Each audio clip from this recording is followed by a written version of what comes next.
All right, boys, if you're up right now, shout out to you. Shout out to you. It's not too late, but it's 9:30 and shit.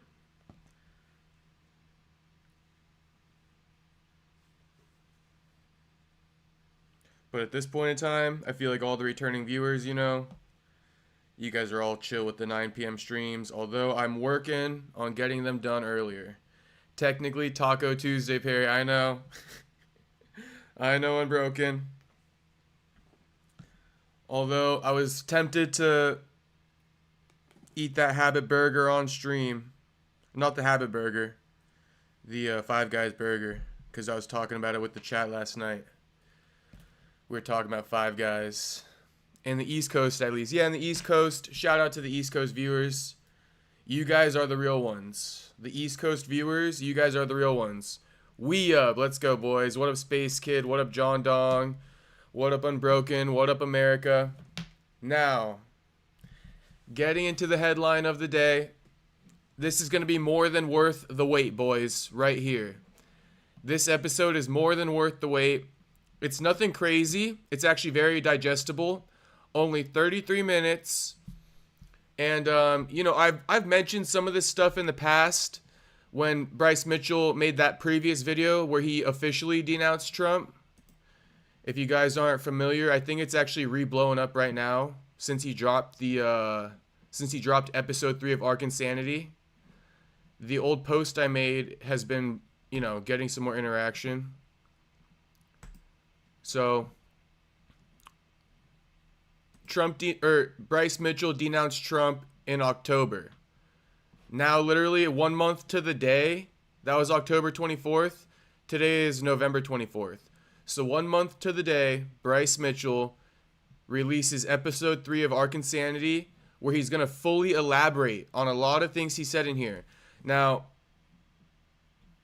let's just play this video. I think it'll contextualize things for you. But before I even play it, this is the cliff notes. All right, this is the most important quotes that he said in this video that will directly relate to what he's about to fucking expose in this video. Okay, so bear with me. This is a conspiracy theory night. I'm gonna say that right now. All right. I'm just proposing the questions. I'm not co-signing anything. Jacob, did you end up going to Five Guys? I did go to Five Guys this afternoon. I did. And it was glorious. It was a glorious burger. But at the end of the day, that shit, it didn't last long enough. I wish it was like a 30-minute meal. I housed that burger in like 5 minutes, America. Housed that shit in like 5 minutes. Maybe even less. But it was amazing while it lasted. All right. This is the cliff notes of the Bryce Mitchell denouncing of Trump last month. I'm not with Donald Trump anymore. I don't support him. I don't like him. I think he's a corrupted leader. The first thing for me is that he didn't release the Epstein files. They're even acting like they didn't exist. And of course, they're sending Israel and Ukraine all of our tax dollars. Just like the numbnuts before him, Joe Biden did. And now he's blaming the beef farmers for the price of beef. If you're a Christian, I want you to get into Revelation 13:3, and I want you to read that verse about the Antichrist, about the one that was fatally wounded in the head. Then he was miraculously healed, and the whole world marveled at him and said no man can make war with him. Yeah, I do think Donald Trump is that beast in Revelation 13:3. I'm totally done with this dude. He's done to me. He's a goner. He's compromised. He's right up there with the rest of the pedophiles, man. I'm going to say this. Keyword pedos. Keyword pedos, all right? These are not the Five Guys you're looking for. Shout out Unbroken. Gravy Show, Ayo. What up, Gravy Show? What up, everybody? All the returning viewers and all the new viewers. Welcome back. Welcome back. We're about to get into this podcast right here. I'm just giving you guys some of the backstory. So let's play this 2-minute clip, and then I'll play the podcast. Also, I figure you guys let me know. You guys want me to react to this? I see the MMA Guru. Look at the top right over here. I saw the MMA Guru released his reaction to Ian Gary Khamzat's backstage scuffle 1 hour ago. You guys who were in the stream last night know I got on his ass, calling him inauthentic, right? Not keeping it a buck, letting his bias against the Muslim fighters get to him, and not calling it even in this video. So I can only imagine Guru is on Team Ian and everybody else is on Team Khamzat, bro. Ian deserved that. So, you know what? I don't even need to ask. I'll react to this video for you guys as well. All right. Side note, here's the 2-minute clip.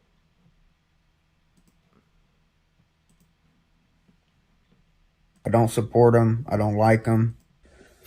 Hey, I want to let y'all know I'm not with Donald Trump no more. I don't support him. I don't like him.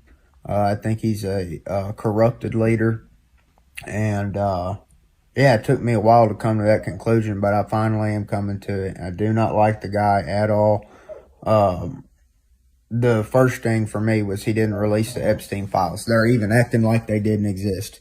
And then, of course, they're sending Israel and Ukraine all of our tax dollars, just like the numbnuts before him did. Putting America last. And now he's blaming the beef farmers for the price of beef. Hey, I'm not biased, man. He talked a good game. He tricked me. I was fooled. I admit it. Okay, now let me tell you how bad I think this is, though. This is really this bad, guys. I want y'all, if you're a Christian, I want you to get into Revelation 13:3, and I want you to read that verse. Yeah, about the Antichrist, about the one who was fatally wounded in the head. Then he was miraculously healed, and the whole world marveled at him and said, no man can make war with him. Yeah, I do think that Donald Trump is that beast of Revelation 13:3. Yeah, go read it. Go read it. There ain't another man that's ever walked the planet that fits Revelation 13:3. Then read the rest of the chapter, and it'll tell you the mark of the beast is coming in 42 months. Now, I'm not saying that I know that Donald Trump is this man of Revelation 13:3. I'm just saying he's the only one who could be right now. Go read Revelation 13. He's the only man that fits that description. Yeah, and I'm totally done with the dude. He's done to me. He's done. He's a goner. He's compromised. He's right up there with the rest of the pedophiles, man.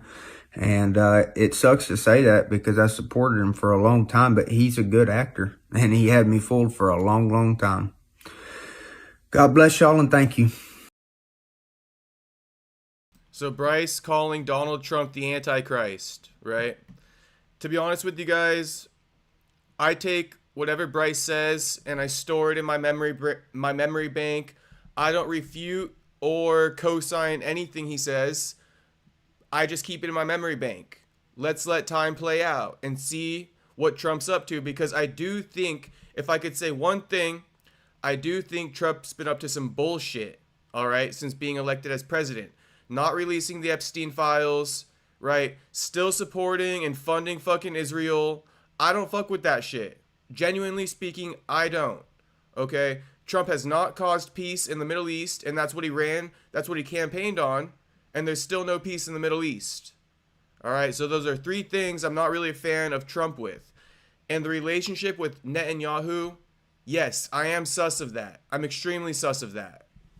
If you know, you know. I don't feel like fully explaining it. Maybe I will as the stream goes on. But if you know, you know. You know what I mean? There's no reason why Trump should be an ally with Netanyahu other than the fact that we're teaming up against the Muslim nations.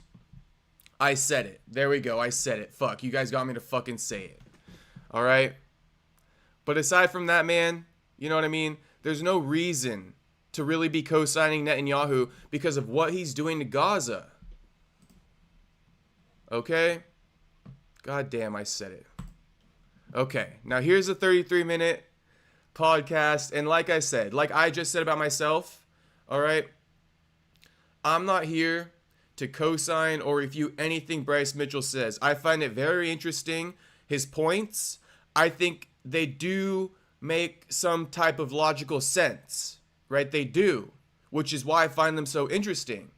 Obviously, this is not what the government has been putting out and telling us, and they never would if Bryce Mitchell is on the money here. Okay? So, we're about to play this. I'll read chats after this, okay? I'll read chats after this, boys.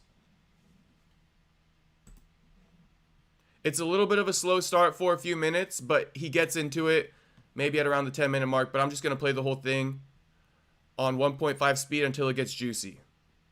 I was just speaking of my understanding and my interpretation of history, which is different than what I was taught in public. Thank y'all so much for tuning in to episode 3 of Ark Insanity. This is the world's fastest growing podcast in recorded history. And I know it sounds like I'm making that up, but it really is. There's never been a podcast that on the first episode, bam, got worldwide attention. I mean, me speaking seemed to ruffle some feathers, and I did not mean to do that, by the way. I was just speaking of my understanding and my interpretation of history, which is different than what I was taught in public school, by the way. But episode 3, I think it's going to be very entertaining. I think that this podcast is going to live up to the reputation of Ark Insanity, and this type of talk that we're engaging here on this platform is very important. For example, in episode 1, I mentioned something called the Bolshevik Revolution, and this is where like 60 million Christians were slaughtered by the Bolsheviks, and it was not very common knowledge to Americans. And now, ever since I had the first episode of Ark Insanity, you've seen this explosion on the internet about Bolshevik this, Bolshevik that, Bolshevism here. Everybody's wanting to talk about it. Everybody's talking about World War II. But lo and behold, if Bryce Mitchell does it and beats everybody else to it, I'm the bad guy. So I'm here to tell y'all, the cat's out the bag, okay? The tables have turned. I'm still in business, okay? And I'm glad to have y'all here. And I love freedom. And that's what this show is about freedom and true history and truth. And so thank y'all. I had my fight in Abu Dhabi. That was amazing. TJ Brown, you get the special shout out, brother. Of course, Willie and Rolly too, you know, about 3 days, 4 days out, maybe even a week out, they showed up. About a week, actually. TJ's there for almost 3 weeks. And we were in Abu Dhabi, just straight up being cowboys, brother.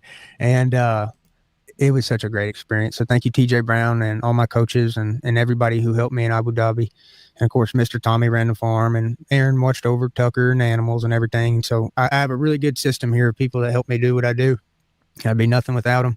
Since I got back from Abu Dhabi, had that fight, wasn't injured, so got right back. Excuse me, I got right back to training. I broke my nose in training. I know some of y'all saw that because I was flustered when it happened. I didn't know exactly where to go to, and I didn't want to go to surgery.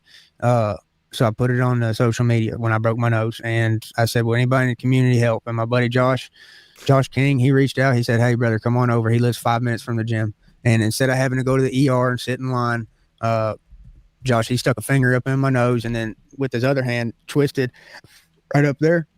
And man, he set me straight. So Dr. Josh, he did the job. What can I say? Thank y'all for all y'all's concerns with the broken nose. Thank you for all your prayers and thoughts, all of that. Also too, Hunter Campbell reached out the next day because he saw my video and he said, next time you need to contact me directly because I will get you a really good doctor. Now, the reason I didn't do that is because the UFC does not have to provide any type of medical assistance if I do not have a scheduled bout. I don't have a scheduled bout. We're working on one, and I'm staying very patient. But since I'm not, you know, contracted under any type of medical supply, I didn't want to go begging them. And so shout out Hunter Campbell. Shout out Hunter Campbell. You better be getting this dude a fucking doctor for his nose. Nose is looking pretty good, actually. It's looking pretty good. Shout out Gravy Show. His haircut is wild. Haha, looks like he used a shovel to cut it. I'm screaming, homie. I'm screaming on the inside. Continuing. I didn't. And so I asked the community help, and the community help. Well, next day, Hunter said, "Hey, don't let your buddy do that again." He said, "Next time, I'm going to get you a doctor." So thank you, Hunter, for caring about my nose, and thank everybody who cared about my nose. And next time I will call Hunter if my nose breaks again. And if Hunter can't get me in, I'll call Josh. But man, just thank y'all for caring about me. I'm good. My nose is fine. This episode right now is brought to you by Mitchell Made. You can check out this link. It's mitchellmadeusa.com. Okay. So when you go to type in mitchellmadeusa.com on Google or on your browser, you got to be real careful because if you type it in on Google, it's going to take you to this gay website. That ain't what I'm about. Okay. So these dudes are going to try to gay you out when you go to Mitchell Made. Make sure you get this right. mitchellmadeusa.com. Okay.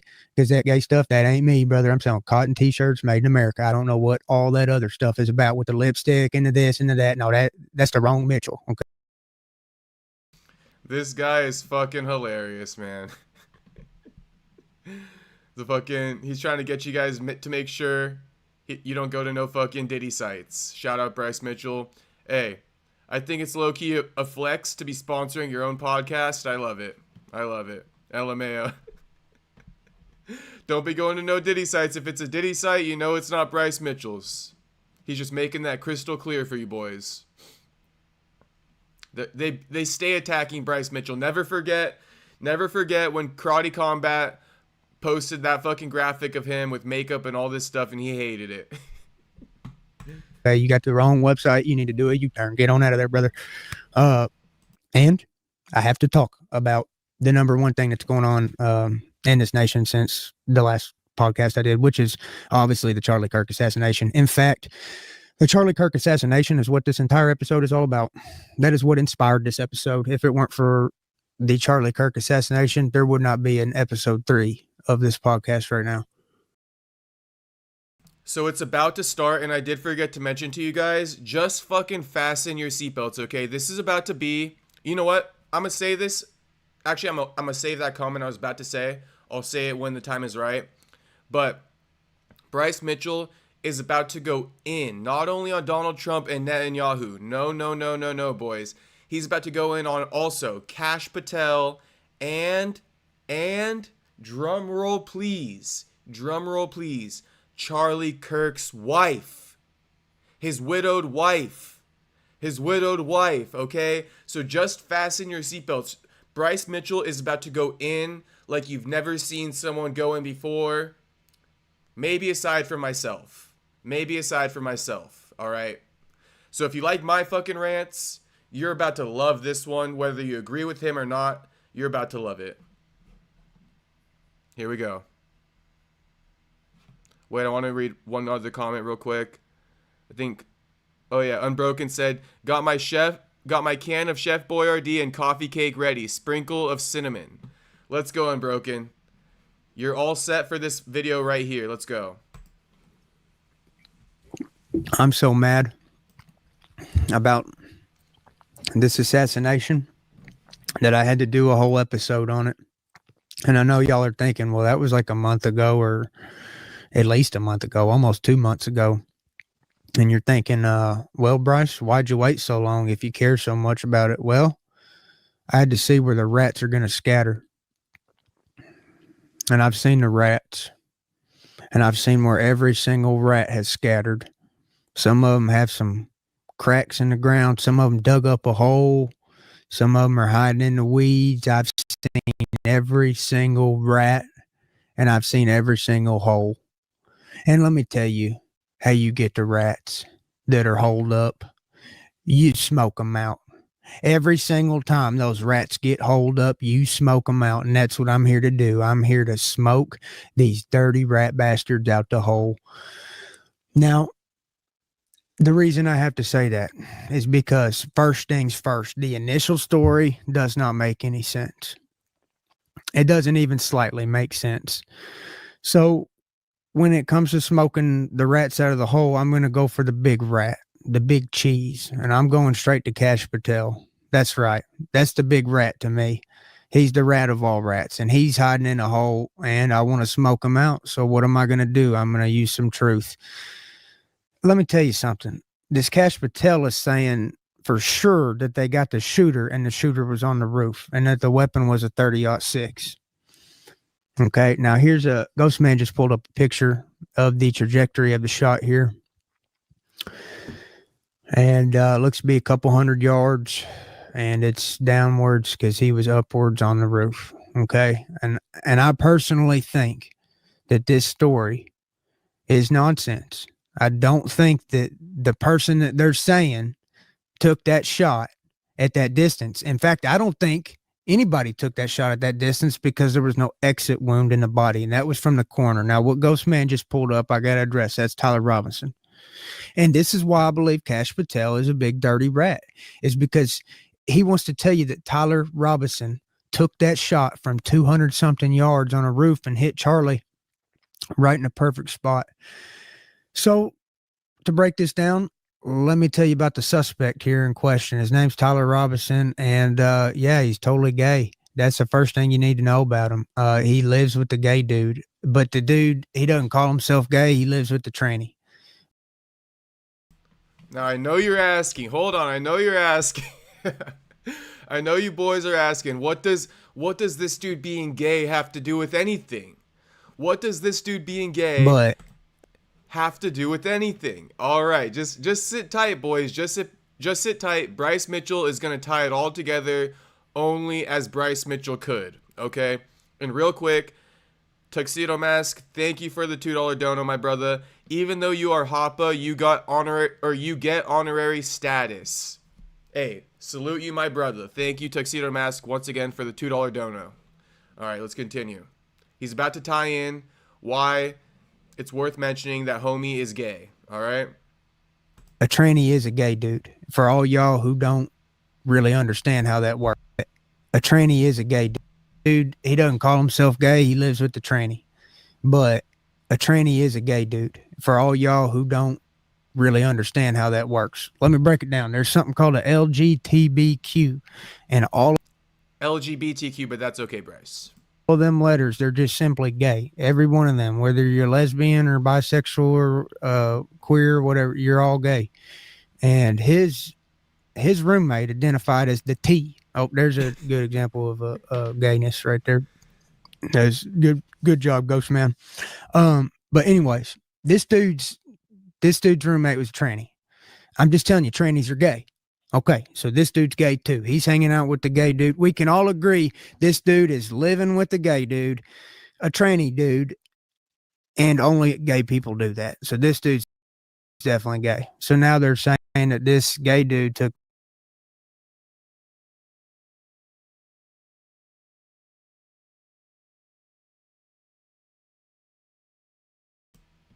I agree with Bryce. There's no way a straight dude is living with the tranny boys. And you know what?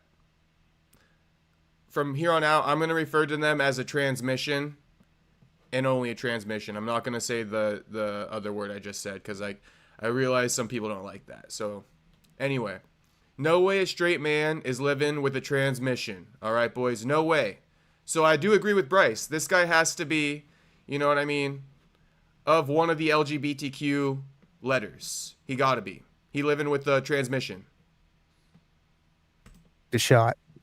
And I'm just here to tell you, I don't think that is very typical of gay people to be such accurate, precise shots in extremely important situations. I mean, as a deer hunter, I can tell you, you're going to shake. I mean, you're going to feel adrenaline, and that's on a deer when nobody's there, and it doesn't matter if you miss. You know, you're going to shake a little bit. You're going to get some adrenaline when you're shooting, and you have to really, really try hard and be trained not to. That dude would have been shaking uncontrollably. He looks like he's never shot a gun in his life. He just looks gay. He looks weak. He looks fragile. His skin looks more pale than it's supposed to. His haircut looks gay. I don't think he can handle a firearm. I don't think he hit Charlie Kirk with a 30-06 at 200-something yards away. I don't think. Real quick, I'm just going to share my thoughts on that real quick. Do I think it's impossible for a gay man to be a good shot? Come on, I'm sure there's a gay man out there who's a great shot. I'm sure there's a gay man out there who's a great shot, but I get what Bryce Mitchell's trying to say. You know what I mean? He doesn't think homosexual men can shoot a gun, a firearm, at far range, you know what I mean? Let alone like assault rifles and shit like that. So I get what he's trying to say. That's up for you guys. That's up for you guys to, you know what I mean? Whatever you want to believe, you can believe. So I think they're framing him, and that's what I think. And Cash Patel, the head director of the FBI, says, "Oh yeah, this queer, he shot, he ran, did the ninja rolls, and jumped and rappelled down the roof, and then he changed clothes like 3 times, and then he disassembled the rifle, and then the rifle was found at BlackRock property. Oh, how convenient! BlackRock, who I've been talking trash on for like 10 years now." Now they're finally tied to an assassination of a huge American figure. Great, because this is exactly what I've been talking trash about BlackRock for. Now, this supposed shooter went to this supposed house and dropped his supposed evidence. Well, how convenient that it was at a BlackRock owned home. Dude, the whole thing's baloney. And just with what I've said right now, Cash, just with what I've said, you've been smoked out the hole. You're a rat, you're compromised, and you're a traitor. You're a traitor. You're guilty of treason. Okay, and let me tell you something, brother. I would never criticize your wife of being a Mossad agent because that would be totally not right of me. And I know if I was to say that your wife was a Mossad agent, that would be, you would take legal action and sue me for a whole lot of money. And I just don't think that that's true, so I can't believe anybody would ever insinuate that Kash Patel's wife might be guilty of treason and working with Mossad. What a preposterous idea. What a foolish idea. I can't believe somebody would be so dumb to think that. Now, as we move on from the big rat, Kash Patel, I've smoked him out of his hole. He's exposed for the whole world to see. And, a little bit of time will go on and he'll go unpunished for a little bit of time. But just wait. When things are all said and done, he's going to be judged by Jesus Christ. You're going to go to heaven or hell, buddy. And if you don't repent for what you've done, I promise you I know where you're going, brother, because I know that you're covering up this bullshit. I know that you're in on it. I'm not stupid, brother. And everybody's talking about it. You tried to crush me on my first podcast. You tried to. Real quick, I just want to help you guys continue tracking this. If you're not familiar with what the Mossad is, the Mossad essentially is like the Israeli Central Intelligence Agency, okay? It's like the Israel's version of the CIA, the Mossad. You guys can look it up, all right? But I'm pretty sure, they control a lot of, I don't even know how you would say it.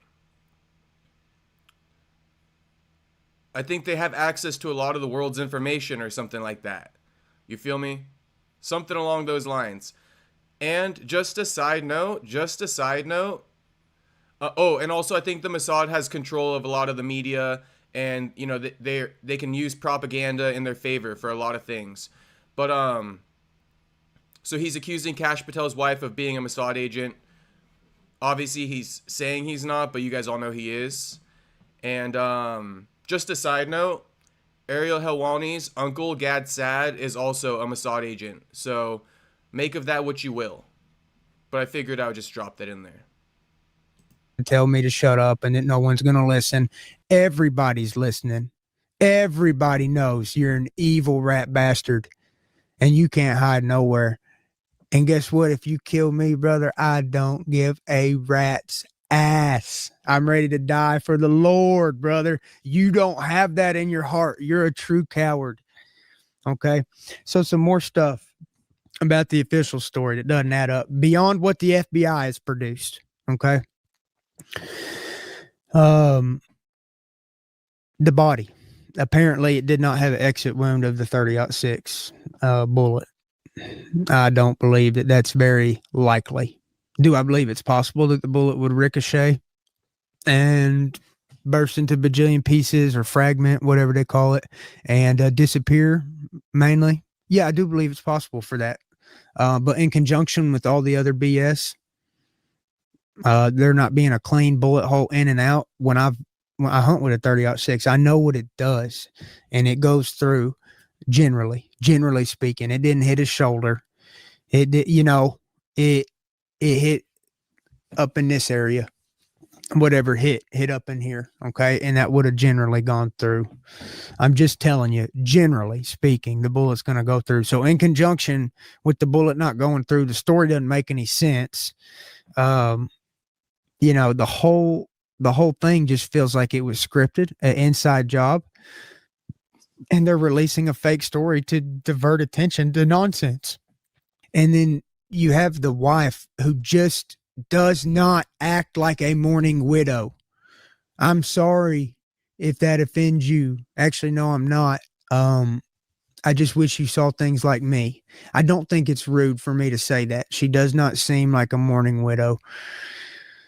And she's too laughing, too joking, too hugging on other dudes. I'll just be honest with you. And I told, because at first I was really compassionate towards her and really felt sad for her. But after I saw her just continuously laughing and smiling and hugging on other dudes a bunch, I just really didn't like it. And there was one picture in general. This one kind of upsets me the most. It was the most distasteful, the leather pants, where JD Vance puts his hands on her hips and then she runs her fingers through his hair.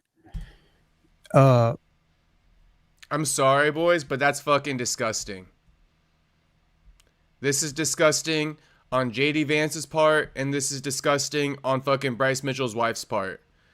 I see what Bryce is trying to say. These fucking leather pants, this is not the type of tradition that Charlie Kirk was pushing when he was alive. All right? This is not the type of stuff Charlie Kirk was pushing for his wife to be wearing when he was alive. Number one. Number two, yes, running the fingers through his hair is crazy fucking work. But even worse than this, because this could just be like, I don't know, touching the head is crazy, bro. Touching the head is fucking sexual. I'm going to say it. On top of that, though, him putting the hands on the hips, come on, brother. As a man, as a fucking man, I know better than that shit. I would never put my hands on my homie's girl, especially on my homie's girl's hips, especially if he fucking died, bro. Are you kidding me right now? Are you kidding me? On this public stage, this shit is sick, bro. There's more to it than even Bryce Mitchell can explain. But the fact that they're doing this so openly on stage, I don't know. To me, that's a statement in its own right. Doing this openly on stage in front of the world to see. I mean, shit. Is this some type of shame ritual as well? I don't know. Tuxedo Mask, thank you once again for the $2 donation, my brother. He says, Jewish supremacism is greatest threat to mankind. Shout out Tuxedo Mask. One of my most educated viewers in the chat, I must say so myself. If I must say so myself. All right, continuing. Yeah, if I die, don't be doing this to my wife unless if y'all are trying to disgrace me. You know, that's not how I want y'all touching my wife when I'm dead, because y'all already know they're going to take me out next. So at my funeral, don't be letting my wife be wearing these leather pants and letting other dudes touch her hips. And look at those hands of hers running all through his hair. That's too much, dude. It's too long of a hug, and she's running the hands through the hair. That's not right, and it's distasteful. And that's what I'm talking about. She does not seem to me what. Call Bryce crazy, but I think he's 100% right on the money with this one. I think he's 100% right on the money with this one. I'm willing to fucking say it myself. If I passed away and my girl was doing this kind of shit, even sexualizing herself with these fucking leather pants on the world stage, I would be turning in my fucking grave. Turning in my fucking grave. Tuxedo Mask, another $2 dono. Thank you, my brother. He says, the most educated. Ask me anything. All right. Shout out Tuxedo Mask. Tuxedo Mask, I did look into the Sunnis and the Shiites, if you were wondering about that. And real quick, I'm going to just throw a side note. Only you will probably understand. But it seems like Ali Abdelaziz and Habib's entire camp are two different types of Muslims. Tell me I'm wrong, Tuxedo. Tell me I'm wrong. But hey, that's a different conversation for a different day. We're continuing this. I would want a mourning widow to look like if they were mourning for me. It just, everything seemed like WWE fake to me, man. These people didn't even really seem sad. I think I was more sad than any of them, to be honest with you. Speaking of people that I really don't trust involved in this, is the McCoys. I believe that the son McCoy is member of TPUSA, one of Charlie's supposed close friends, and the father of that son McCoy is Pastor McCoy. And so here's what makes me mad about this Pastor McCoy character. He goes on a couple days after Charlie got killed, and he's telling his audience, which appeared to be a church, he's saying, oh, my son had blood all over him, and he ran to Charlie and tried to help him, and he was there. And guess what? That's all a crock of shit, and you're a liar. I watched a video, and Mikey, the dude that supposedly ran to help Charlie, he was on the phone. and he walked away when Charlie got shot. He turned his back and casually walked off. So your son, Mr. McCoy, did the opposite of what you just explained. He is a coward at the very least. I'm not saying that old McCoy was in on it, even though he could have been. Red flag. Dude didn't even drop the call. Brother, if shots start ringing, I'm dropping the call. And if my buddy falls down, I'm going to go to him. I'm just telling you, brother, that's the truth. And McCoy, he did the opposite. But what makes it bad is that McCoy's dad goes on his little show and says, hey, my son's a hero. He's covered in blood. He tried to help Charlie. I couldn't think of a bigger red flag. Somebody that is actually trying to twist the narrative to cover something up.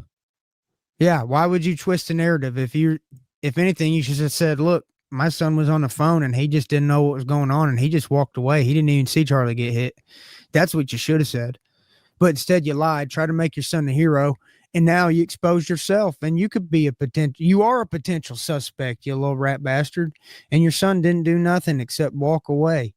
And I just wanted to tell you, Mr. McCoy, I got you. You can get smoked out of the hole too, buddy. Now, we got to talk about who I think did it, because that's the most important thing. And I said it since day one, and I'm going to keep saying it. Is the Israel Zionist. It's common sense. I said it day one, right when it happened. I went on the social media and I said, look, I think Israel Zionist did this. And did I say earlier that Kash Patel was the big rat? I'm so sorry. He's like, he's a big rat, but the biggest of big rats, that's who I'm actually going for now. I've got him holed up, and I'm going to smoke him out of the hole. His name is Netanyahu. That's the sumbitch that did it. Promise you, Investigator Mitchell's on the case. Okay, I've got the motive. I've got the device used, most likely. And I've got the evidence, the fingerprints, bro. I got your ass, Netanyahu. The public has shifted. Everybody knows what Bolshevism is. Everybody knows how you want to kill us and destroy our nation. Netanyahu, you big rat bastard. I got you, buddy. And you can kill me now. It don't matter. I've already said it. Brother. You can't stop it. The truth is going to win. The light's going to shine. And the darkness is scared of the light. And let me tell you something, Netanyahu. I know you did it because of the motive. The motive is how Charlie was turning on Israel. When Charlie goes on PBD podcast and says, hey, I don't believe the October 7th actually happened the way it was purported. Oh, and by the way, this podcast in question, they took out the segment of what I'm talking about. If that's true, that's crazy work, boys. I mean, I believe Bryce. I'm sure he did go back to try to find the podcast, and they removed it. Now I trust Patrick Bet David a little bit less, or a lot of bit less, bro. A lot of bit less. Are these guys Jewish by chance? Can anyone let me know? I feel like they might be, but someone let me know. Or he's Armenian, right? PBD's Armenian. Is this homie happen to be Jewish, or this is PBD's brother? I know that. But deleting off the segment of Charlie Kirk, where Charlie Kirk basically denounced Israel and he began going against him, right? That's also why everyone says, a lot of people say it. So that's why I'm pausing it. A lot of people say, not just Bryce Mitchell, but a lot of people say, perfect timing. Charlie Kirk got assassinated as soon as he started speaking up against Israel. The influence Charlie Kirk had on his followers, right? If he were to continue spreading the rhetoric he was spreading about being against Israel, right? His millions and millions and millions of followers would have listened, would have started repeating that same rhetoric. Okay, I'm just presenting to you and explaining it to you a little bit more than Bryce Mitchell did here. But that's what Bryce Mitchell's trying to say right now. Okay, and that's why he's trying to say Netanyahu. He's saying Netanyahu, I'm going to say it like this. He's alleging Netanyahu of being responsible for Charlie Kirk's death. Okay? And then he's about to tie in, President Trump in bed with Netanyahu, probably getting blackmailed. It's all going to get tied in. So just listen. They done deleted the evidence. You can't even go and see the podcast I'm talking about. Charlie literally said word for word, I don't believe October 7th. It was an inside job because there was a stand down ordered. The IDF was ordered not to shoot, to let these terrorists kill innocent people in Israel. By the way, I love all the innocent civilians out there in Israel. It's the Mossad, it's the governing bodies in Israel that are extremely evil, and they want to kill all of us, and they want to use our tax dollars to do it. And they also want to kill all the Muslims over there. They want to make the Christian nation and the Muslim nations hate each other, so they kill each other. It's that simple. And guess what? I love Muslims.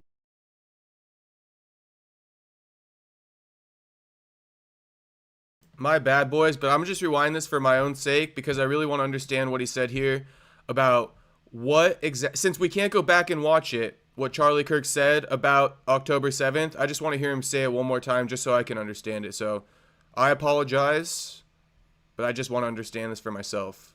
Word for word, I don't believe October 7th.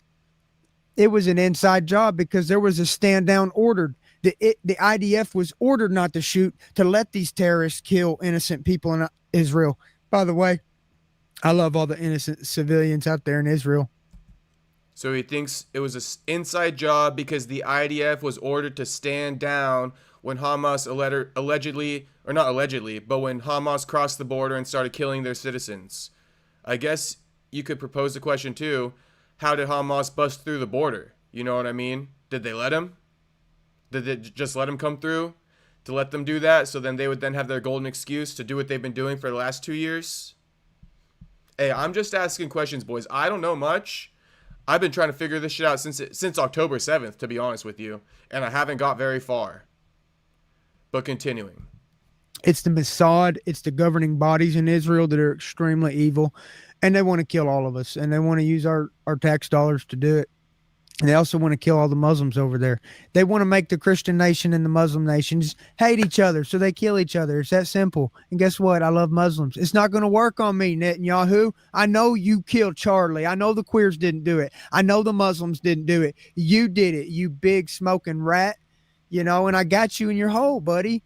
And I've holed rats. I've holed rats my whole life. I know what they do when they're holed, buddy. They all get smoked out and they all run. They scurry for the wood line. You're in the open pasture. There's nowhere to run. You're holed. We all see you. Now, Netanyahu doing it. Okay. You got to understand that Netanyahu knew Charlie. He contacted him 2 weeks before he contacts Charlie, and this is evidence released from Candace Owens. I believe Tucker might have even covered this, but anyways, the evidence is a text message from Charlie to Candace saying, hey, all these donors have took their money back. I've lost $17 million in sponsorships from Israel since I talked about October 7th being an inside job. So since Charlie turned on the IDF, he turned on Mossad, he turned on Israel, he turned on Netanyahu, they pulled $17 million from his funds. 2 weeks later, he's dead. Listen. I know a lot of people want to call bullshit right away. They want to call bullshit on Bryce right away, right? And if you were one of those people who called bullshit on Bryce a minute ago, before he just said, you know what I mean, how much money was pulled from his accounts? How much was pulled from his accounts? All these donors have took their money back. I've lost $17 million in sponsorships from Israel. 17 million in sponsorships from Israel gone after he questioned October 7th. Gone. Then he dies. Hey, there's a little bit of smoke there if you ask me. There's some smoke there. If I was going to give a devil's advocate, of course, if he's going to speak up against October 7th, I guess they would pull out the money. But it just shows how much money, right, Israel backs into people who back them, if that makes sense to you. They try to buy support. Why do they do that? I find that interesting. Why do they need to buy support like that? Since I talked about October 7th being an inside job. So since Charlie turned on the IDF, he turned on Mossad, he turned on Israel, he turned on Netanyahu, they pulled $17 million from his funds. 2 weeks later, he's dead. I'm just telling you who did it. I'm not stupid. I know y'all ain't. I don't got to explain it no more. Y'all know who did it. I'm not going to waste no more time. So I also want to say what I think they used. I think they used a small explosive device because Israel, the only logical suspect, is very good at using explosives. I mean, that's how they kill people. They actually, the Mossad planted a whole bunch of pagers on people, and that's what Ghostman just pulled a picture up of right there. Is one of the pagers that blew up. But this Mossad, basically, they're kind of like the CIA, and the CIA is evil too. But the Mossad and the CIA work together. They're all a bunch of rats, okay? So they're really good at planting these small explosive devices, and they're really good at blowing people up with them and killing them instantly.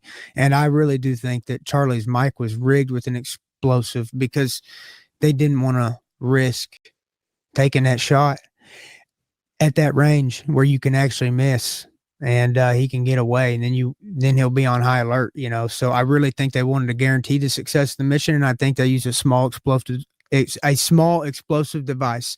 Now, why do I think that? I gotta say more real quick just to also share my thoughts on this. Okay, number one, Bryce saying they use the explosive device because they don't want to take the risk of missing a shot, right? And who missed the shot on Donald Trump, right? So that happened previously before Charlie Kirk was assassinated. So, you know, that makes a little bit of sense to me. And number two, okay, putting the explosive device in the microphone would be pretty similar to where, you know what I'm saying, Charlie Kirk suffered the wound in his neck anyway. You know, microphone's going to be latched on right here, right? Charlie Kirk was shot like an inch away from that, or so they say. So, you know, I'm just kind of sharing my thoughts, and to some degree, I could see how that makes sense a little bit, what Bryce is saying. Do I think it's a fact? No, but I'm just considering what he's saying. I think that because there was no exit wound on the bullet, and there was not a lot of blood. So there not being a lot of blood, plus the coroner's account of where the bullet went, it just does not sound official to me. And by the way, there were 3 men that tended to Charlie when he went down. When they came back up, none of them had blood on their hands or their shirts. There was not blood leaking out of them. And I've been deer hunting, and I'm just telling you, there would generally be blood coming out, and it would be a lot of it, and it would be all over their hands. And if they touched their face, it would be on their face. The blood would be everywhere, and it would be several gallons. He bled to death. I mean, it would be a lot of blood coming out. There was none. And I think that he exploded and the trauma, like a blunt force, not like a projectile, like almost like blunt force trauma killed him. And there wouldn't be as much blood there. And that's the only thing that even makes sense to me. Or one more possible theory, a close range handgun, something that wouldn't fully penetrate from somebody who was doing some kind of really, really sneaky shot in the crowd up close. But the exploding microphone just makes more sense to me. It's so guaranteed. There's no need for another shooter. You just press the button from a remote location, you know, and we already know that's what Mossad uses. So it's not like I'm just throwing out conspiracies, dude. They blow up pagers for fun. They kill Muslims for fun. They kill Christians for fun. That's what these guys do. Look what Israel's done to Gaza. Okay, they're going to kill every Muslim and every Christian there and then try to build a resort location and sell you hotels there so you can enjoy the beach after they're done massacring everybody there. That's what we're up against. And this country is going to fall if we don't choose between good or evil. It's that simple. And the real reason I'm doing this podcast is because this assassination, I already know who did it. I'm not going to sit here and act stupid and say, oh, I wonder who. You know who did it. I know who did it. Shut up and stop telling me this queer could have done it or that queer could have done it. It's Israel people. The Mossad agents did it, dude. Netanyahu's in on it. You know it. And he's got Trump at the dude, Trump does whatever he says, okay? And it almost seems like Trump's being blackmailed. That's what's scary to me. And, you know, I did denounce being with Trump, and I stand by that, okay? It's a lot of stuff that doesn't make any sense. A lot of stuff. But one picture I got to show you real quick. is this one right here. Okay, now this is a really old picture. Might have been 20 years ago, but in this video, it's a picture of a video. In the video, Trump's up in Epstein's ear telling him a joke. Let me just tell you something. These guys are buddy-buddy, and they've been buddy-buddy for 20 years. If this dude Epstein is running the largest child trafficking ring on the planet, and Trump's hanging out with him, which I just found this information out. I really wish I would have known this information sooner. Before I liked Donald Trump, because now it really looks to me like Donald Trump's being blackmailed. It really looks to me like Israel owns this nation. It really looks to me like death and doom is impending. And let me just tell you something. With this Trump presidency, we have got exactly the opposite of what we were promised out of Trump. That's why I had to tell him he's a coward and he's a traitor. And let me tell you something. We have never been this close to martial law. That's what the government is pushing. They want martial law. And if they can push martial law into a civil war, that's fine too. The civil war would be great. But I really think they want martial law. What they don't want is a revolution. And that's what we need. We need a revolution. We need a totally rebuilt system. And that's the only fix. I'm just telling you, we need Jesus Christ in everybody's hearts in this nation. Without Jesus Christ, this nation falls apart. He's the glue that holds us together. I'm just telling you, we have so many evil people that love themselves and worship themselves in office, and they're covering up their pedophile rings. And it's so rampant that actually humanity's about to end. That's how rampant it is. And why do you say that, Bryce? Because I'm telling you what's coming, guys. This is beyond Charlie Kirk's assassination. This is them covering up anything that threatens their power. And next it's going to be me, and then it's going to be you. I'm just telling you, anybody who thinks freely, loves Jesus Christ, and loves America, and wants America to be a sovereign, independent nation, yeah, you're a threat. You're a threat. Okay. I have to pause it. There's so much that he said there. But number one, I want to say one thing first. Shout out to Jesus. All right, one more time, shout out to Jesus. But anyway, okay, there's so much Bryce is saying here that I gotta fucking break it down for you guys. I'm actually surprised Bryce doesn't break it down the way, like, more in depth, but I guess I'll just be the one to do it for you guys. Starting with this fucking clip of Epstein and Donald Trump, okay? And Bryce Mitchell saying he's convinced Trump is being blackmailed, right? Why now I know some of you in the chat may not be understanding where he's coming from when he says that. So let me break it down for you. Why is he saying Trump might be getting blackmailed? What kind of, like, what sense would make him being blackmailed? Who would be blackmailing him, right? Epstein is dead. Who would be blackmailing Trump? All right, let me break it down for you guys what Bryce isn't saying. All right. Bryce is saying, and I'm just giving you guys the example. This isn't my belief, but I'm able to identify what Bryce thinks, and I've also heard these narratives a lot, so allow me to explain. Okay, Epstein.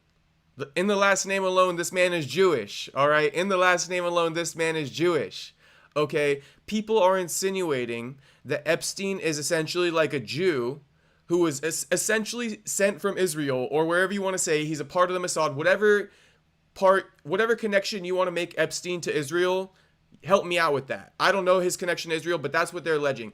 Epstein is connected to Israel, okay, and Israel used Epstein as this prop to go ahead and infiltrate the American government, right, with this whole pedo ring, and get all the American government compromised, okay? And what makes me say that as well? Well, Epstein is known to have a lot of money, right? To have a lot of money. Where did he make all of his wealth? The world may never know, right? The world may never know where this man got all of his wealth. Well, wouldn't it make sense that if Israel was sending him over here to infiltrate the government, that they gave him endless pockets? We all know Israel got a lot of money. We all know that. Okay, we all fucking know that. So that's where this whole blackmail thing is tying in. Trump kicking it with Epstein. Epstein is secretly a spy of Israel coming into America to infiltrate the government and get dirt on all of them by compromising them with underage children. Okay, I'm saying it exactly how it is, or at least how people think. And that's why Trump is now not releasing the Epstein files, because he's also compromised. And if that shit is all true, and if all that shit syncs up, that is crazy fucking work. That's crazy fucking work. That's crazy fucking work. And don't just write that shit off. I'm not co-signing it. I'm not fucking writing it off. I'm keeping it in my mind. You know what I mean? Till we get to the bottom of these Epstein files, because we haven't got to the bottom of it yet, because they haven't been fucking released. Even though Trump ran on that shit, promising he would release that shit. Okay? So that's this whole thing about being blackmailed. And when he says all the rest of the politicians are corrupted and blackmailed too, it's because he believes they all are corrupted by this man right here, Jeffrey Epstein, who is like a secret spy of Israel. Okay? I'm explaining it to you guys once again. This ain't my fucking beliefs, but I'm trying to help you guys understand everything that's going on here that Bryce is alleging, everyone of. Okay? Revolution. And that's what we need. We need a revolution. We need a totally rebuilt system.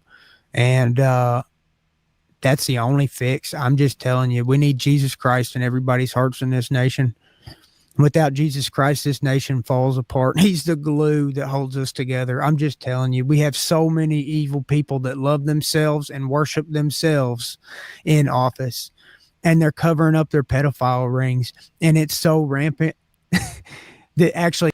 Essentially, everybody in office, people believe everybody in office, or a large majority, are pedos. And they believe that Israel has blackmail on all of them. And that's why we cannot get out of bed with Israel. That's why Donald Trump continues to support Israel and continues to portray like he's got a good relationship with Netanyahu, when a lot of people find that man to be evil. A lot of people find that man to be evil. And when I say a lot of people, I'm talking American citizens, right? I'm talking American citizens. They find that man to be evil. Humanity's about to end. That's how rampant it is. And why do you say that, Bryce? Because I'm telling you what's coming, guys. This is beyond Charlie Kirk's assassination. This is them covering up anything that threatens their power. And next it's going to be me, and then it's going to be you. I'm just telling you, anybody who thinks freely, loves Jesus Christ, and loves America, and wants America to be a sovereign, independent nation, yeah, you're a threat. You're a threat to these guys, and they're going to come to kill you. I'm just telling you what's coming. The mark of the beast is coming. They've already put electronic chips in people in the UK. Okay, people are using their hands to buy groceries over there with the chip in their hand. That's his. Hold on. I just got to say it, boys. I just got to tell you guys real quick. And this isn't anything crazy, but I'm telling you guys. My mom is a Christian lady, okay, a God-fearing woman. She would not get that chip. My mom believes that chip is the mark of the beast. She's told me that. Okay? Now, I don't know. Call it crazy. Call it whatever you want. But I figured I would mention that. Like, my mom thinks that shit's the mark of the beast. So, I don't know. People who be out there getting those chips. Bryce Mitchell also saying that shit's the mark of the beast. If you know, you know. That's just what the Bible said in the book of Revelation. Guys, we are living in Revelation right now. And in chapter 18 and 19 of Revelation, the world burns, and specifically America burns. It's called Babylon. But in chapter 18, 19 Revelation, Babylon is America. America's crumbling. I'm telling you, these are the last good days of America. What Trump has done with ICE has pushed us so close to martial law. And I believe that they're just doing it to traffic the children, because this is what happens with ICE. People with literal ski masks on who do not have badges come up to these people, especially Mexicans, at gunpoint and demand the Mexicans, usually mother and child, no male there, usually demand the mother get out of the car, and they take the children. And I'm just telling you, Trump has been hanging out with Epstein for 20 years, and now he's running this ICE program where they're separating. Well, you got this guy right here hanging out with Epstein, and he's separating children, Mexican mothers from Mexican children and Mexican fathers from Mexican children. He's tearing apart Mexican families, Trump is. and I'm supposed to trust him with the Mexican children. No, brother, you're going to go to hell for harming them children. If you did anything on that island, you're going to go to hell. You're going to rot so bad. You're going to rot so bad, brother. I'm just telling you. And if you think that your reputation is ever going to make a comeback, it can't until you expose every single person involved in that Epstein files. And it appears to be yourself involved in that, Mr. Trump.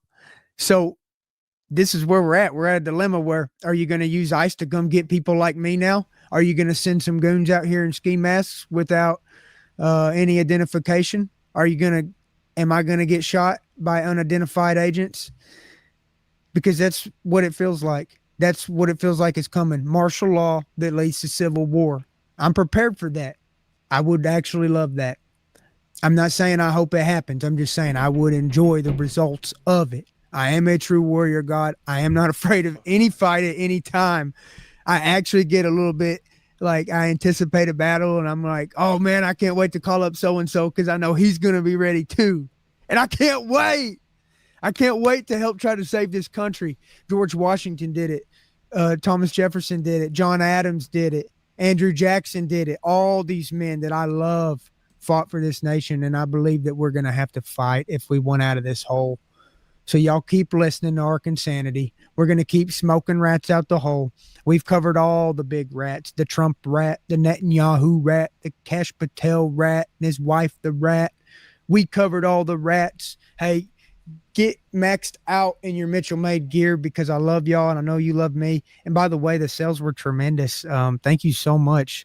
I really cannot believe that people came out of the woodwork and have supported me as much as they have since I started this brand. We're going to make a Mitchell Made camo. We're going to make Mitchell Made blue jeans, overalls. Dude, we're about to be legit. Like, we're about to really, really go. And we are legit right now because we got the cotton stuff. We're not gay, okay? Remember, if you go to MitchellMadeUSA.com, stay off of that gay website because that ain't me. You're at the wrong website, brother. And Google is trying to censor me. They're trying to make it to where, gay stuff pops up when you type in my name. They really censored me. They censor every post I do on the social media. They censor my YouTube views, and now they got this gay attack on my website. I don't care, dude. I'm still happy with my life, and you're still not going to shut me up. And I'm just really grateful for all of y'all. And I think we covered a lot of stuff in that podcast, and I really think that the next episode is going to be another heavy hitter. So I hope y'all enjoyed that. And keep on coming because I got more next week. You heard him, boys. Keep on coming. Keep on coming. No Diddy. All right, here's what I got to say. I got a few things on my mind, okay? Number one, and I feel like I'm going to tie multiple thoughts into one right now, thanks to Tasteful Thickness's comment in the chat. Tasteful Thickness says, our police are trained in Israel. We are completely captured by one nation. Mostly responding to the comment where he says we're completely captured by one nation. Yes, we are completely captured by Israel. That's what I just got done saying a second ago. I think it's clear as day that we're captured by Israel. Number one. Number two, the thing that I don't like the most, a big red flag in my opinion, is this whole, Christian nations and Jewish nations being in bed with each other based off of religion alone, and then the Muslim countries, we go against them based off of religion alone. Why don't I like that? Well, because I believe that opens the door for a guy like Netanyahu to act a fool, to act completely out of pocket, because he knows that Trump can never leave his bed and go and do business with a Muslim nation. That's why. That's why I think it's a huge red flag just to be fucking with these other nations on the merit that they're just like Jewish or Christian. Because the leaders of these worlds could completely exploit that and could completely take advantage of that. And they do. And they do, bro. I can't prove it, but I feel like they fucking do. And when I say they, I'm pretty much talking about guys like Netanyahu and shit like that. But if you wonder why we're funding Ukraine, if you wonder why we're funding Israel, and both of their leaders are fucking dipshits. Both of their leaders are dipshits. And why are we funding both of them chasing our fucking ass in their wars? in their wars. Ukraine's war with Russia, right? And Israel's war with Gaza. Why are we fucking involved in that? Why are we funding that? Because those are our allies. Those are our allies. Why are they our allies? Strictly because they're a Christian nation and a Jewish nation, and we have to make sure that they do okay. Because if we lose them, then we're like outnumbered against the Muslim nations, and that's the red flag with this whole religious fucking debacle, right? Where these guys are fucking with people because of their religious merits, but then they're doing evil shit. They're using that to do evil shit. And if you get what I'm saying, you get what I'm fucking saying, guys. You get what I'm fucking saying. I don't know everything about the Muslims, right? I have no clue. But at the end of the day, I think that we are kind of spread tons of propaganda here in the U.S. to hate them, that they're bad people and all this stuff. And I'm starting to kind of go against that narrative. You feel me? I'm starting to kind of go against that a little bit. I'm starting to get suspicious of that. Because look, what's the other fucking shit then? What, we're supposed to co-sign Israel? Like, nobody does. And the government is co-signing Israel. The government is completely, fully in bed with Israel, right? And barely any American citizens co-sign that shit. So I'm done listening to what the fuck they got to tell me, and I'm just watching with my own eyes and making my own fucking opinions. Because whatever they tell me has got a complete agenda behind it as to why they want me to believe what they want me to believe so they can carry out more of their fucking agenda. I'm over it, bro. I'm fucking over it. I'm not listening to anything the fucking political leaders have to tell me, bro. In fact, if they're telling me something, I'm instantly suspicious of that, and I'm probably going to go against it. Because they have a history, bro. They have a history of manipulating us, using propaganda on us. All sorts of shit, bro. And if you know, you know. Like I say, I'm not the most educated.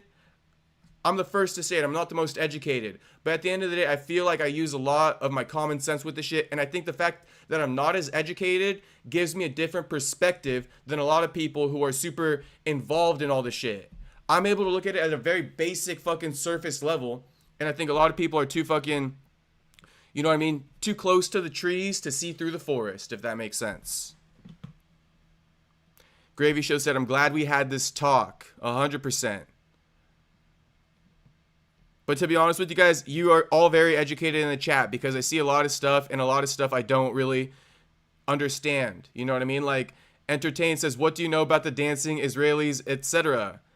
I don't know much other than I've seen like people roasting the IDF for their female IDF soldiers posting like dancing TikToks amid this fucking war with Gaza right now. That's all I know about dancing Israelis. It's not a binary choice here. Reject both. Says Tasteful Thickness.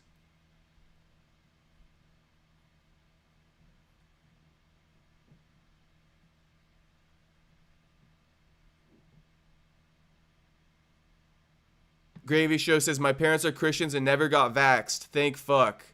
Yeah, straight up though. Straight up. The vax, come on guys. The propaganda they tell us is all fucking lies. It's time for us all to wake up. And you know what? I know Bryce says crazy things, but his heart's in the right place, at the very least. You know, I did see a couple chats earlier. I want to even just go right up. Oh, shit. I lost. We've been chatting so much. Oh, no. It's still up here.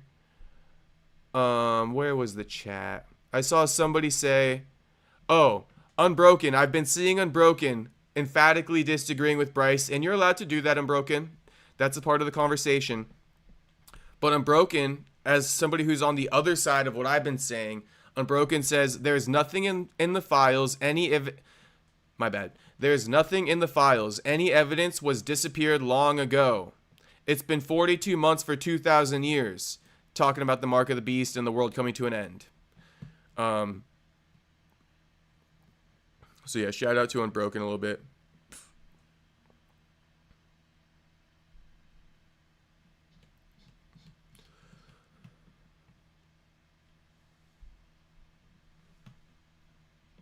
Christ is King. Shout out Gravy Show.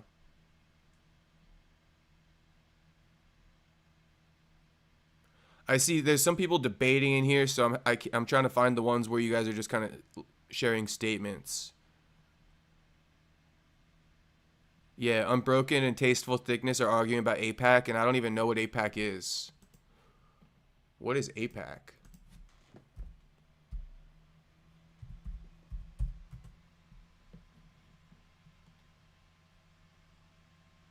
The APAC is a bipartisan pro-Israel political action committee. It is the largest pro-Israel PAC in America and contributed more resources directly to candidates than any other PAC. Wow. Wow. So listen. So yeah, man, we are completely fucking compromised by Israel. It's official, guys. It's official. I only need to read one fucking sentence. Okay? We couldn't be more compromised by Israel. We couldn't be more compromised by Israel, boys. Whether you want to accept it or not. 96% of AIPAC-backed candidates won their general election races in 2024. This is exactly why Donald Trump, right, cannot go against Netanyahu, because he's financially backed by him. Shout out to you guys for bringing up AIPAC. I didn't know about that, but all I need to read is this fucking sentence right here. Insane, bro. It's insane how compromised the U.S. government is by Israel. It's insane. It's actually insane. And again, I know, and I don't even know how you guys are going to react to this, but as somebody who's also been doing media, right, who does media, who's trying to build a name for themselves, right, who doesn't get cosigns and shit like that, listen, I always wonder, how the fuck did Ariel get to where he's at? I know how hard it is to create an audience. You know what I mean? I'm going to just leave that question out there. But I know how hard it is to build an audience. I don't question Guru's come up. I don't question a lot of people's come ups. Ariel Helwani's come up.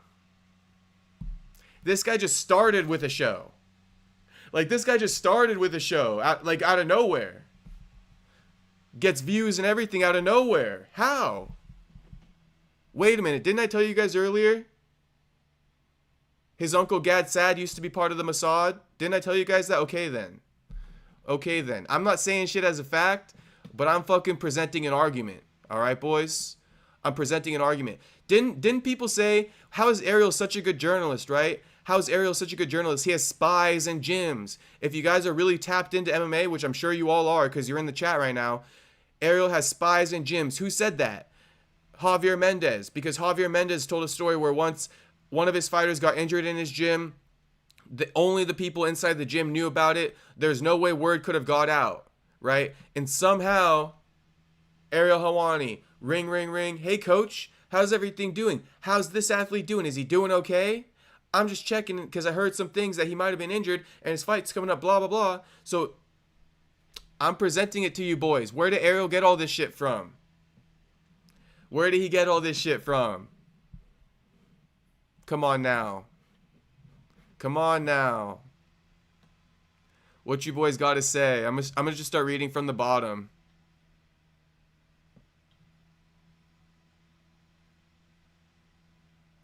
Any reason Bryce Mitchell sucks 2 daggies that much? Shit, I don't even know what that means. Inshawn. Bryce Mitchell beat a daggy, so he doesn't suck to them because he beat a daggy. But Bryce also says that he loves Muslims, right? And he's not going to listen to the bullshit rhetoric that gets spewed in the U.S. about how we shouldn't fuck with Muslims and shit like that. Bryce Mitchell says he loves them. So I don't understand that comment, Ishan.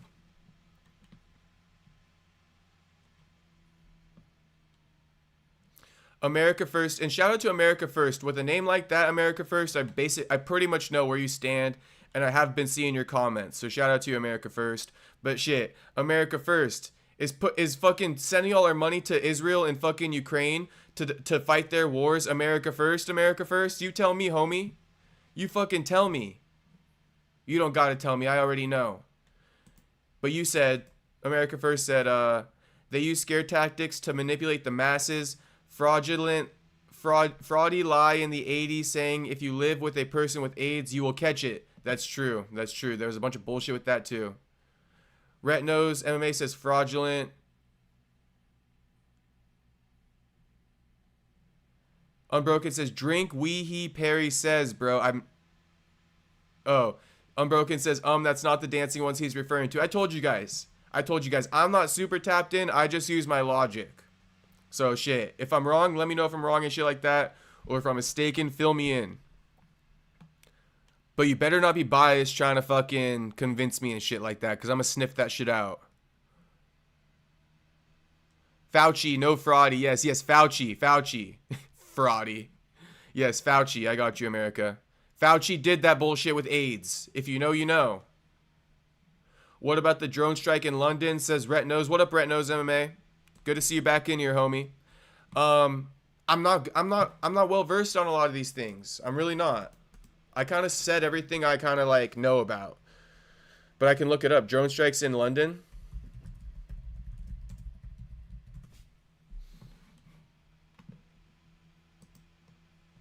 Ukraine drone strike shoots down $11 million Russian helicopter of crunch peace meeting. Yeah, I don't know. But this sounds accurate, like Russia and Ukraine are at war. My biggest question is, why are we funding that war? That ain't our fucking war to fund. But I know the reason why we're funding the war, because we're a Christian nation and so is Ukraine. And we'll never do business with a Muslim nation.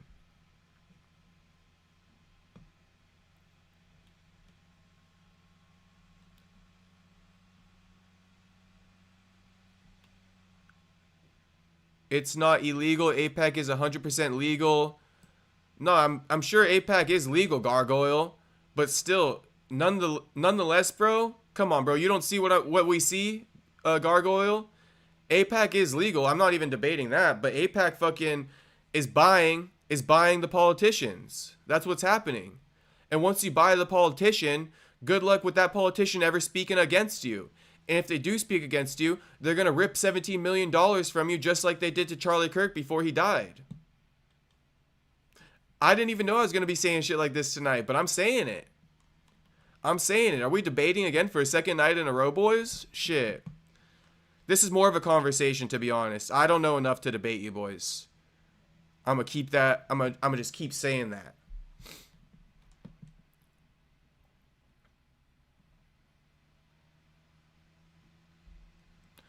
America first. What about the roots of hip-hop? You had to go through the tall Jewish guy to get anywhere. America first. You not lying, homie, but a lot of people don't like saying that, right? A lot of people don't like saying that.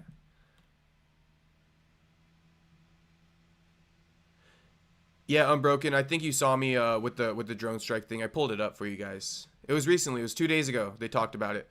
2 days ago, this article was posted. America First says Ariel is a plant button. Let's go. Let's go. Hey, I'm telling you, what the fuck's up with Ariel, though? Check the river. You'll understand. I don't know what river I'm supposed to check, Rhett Knows. Drop a link in the chat, Rhett Knows. I'll copy and paste it in my browser. If you got something for us. Don't look up bully rap artists. I won't.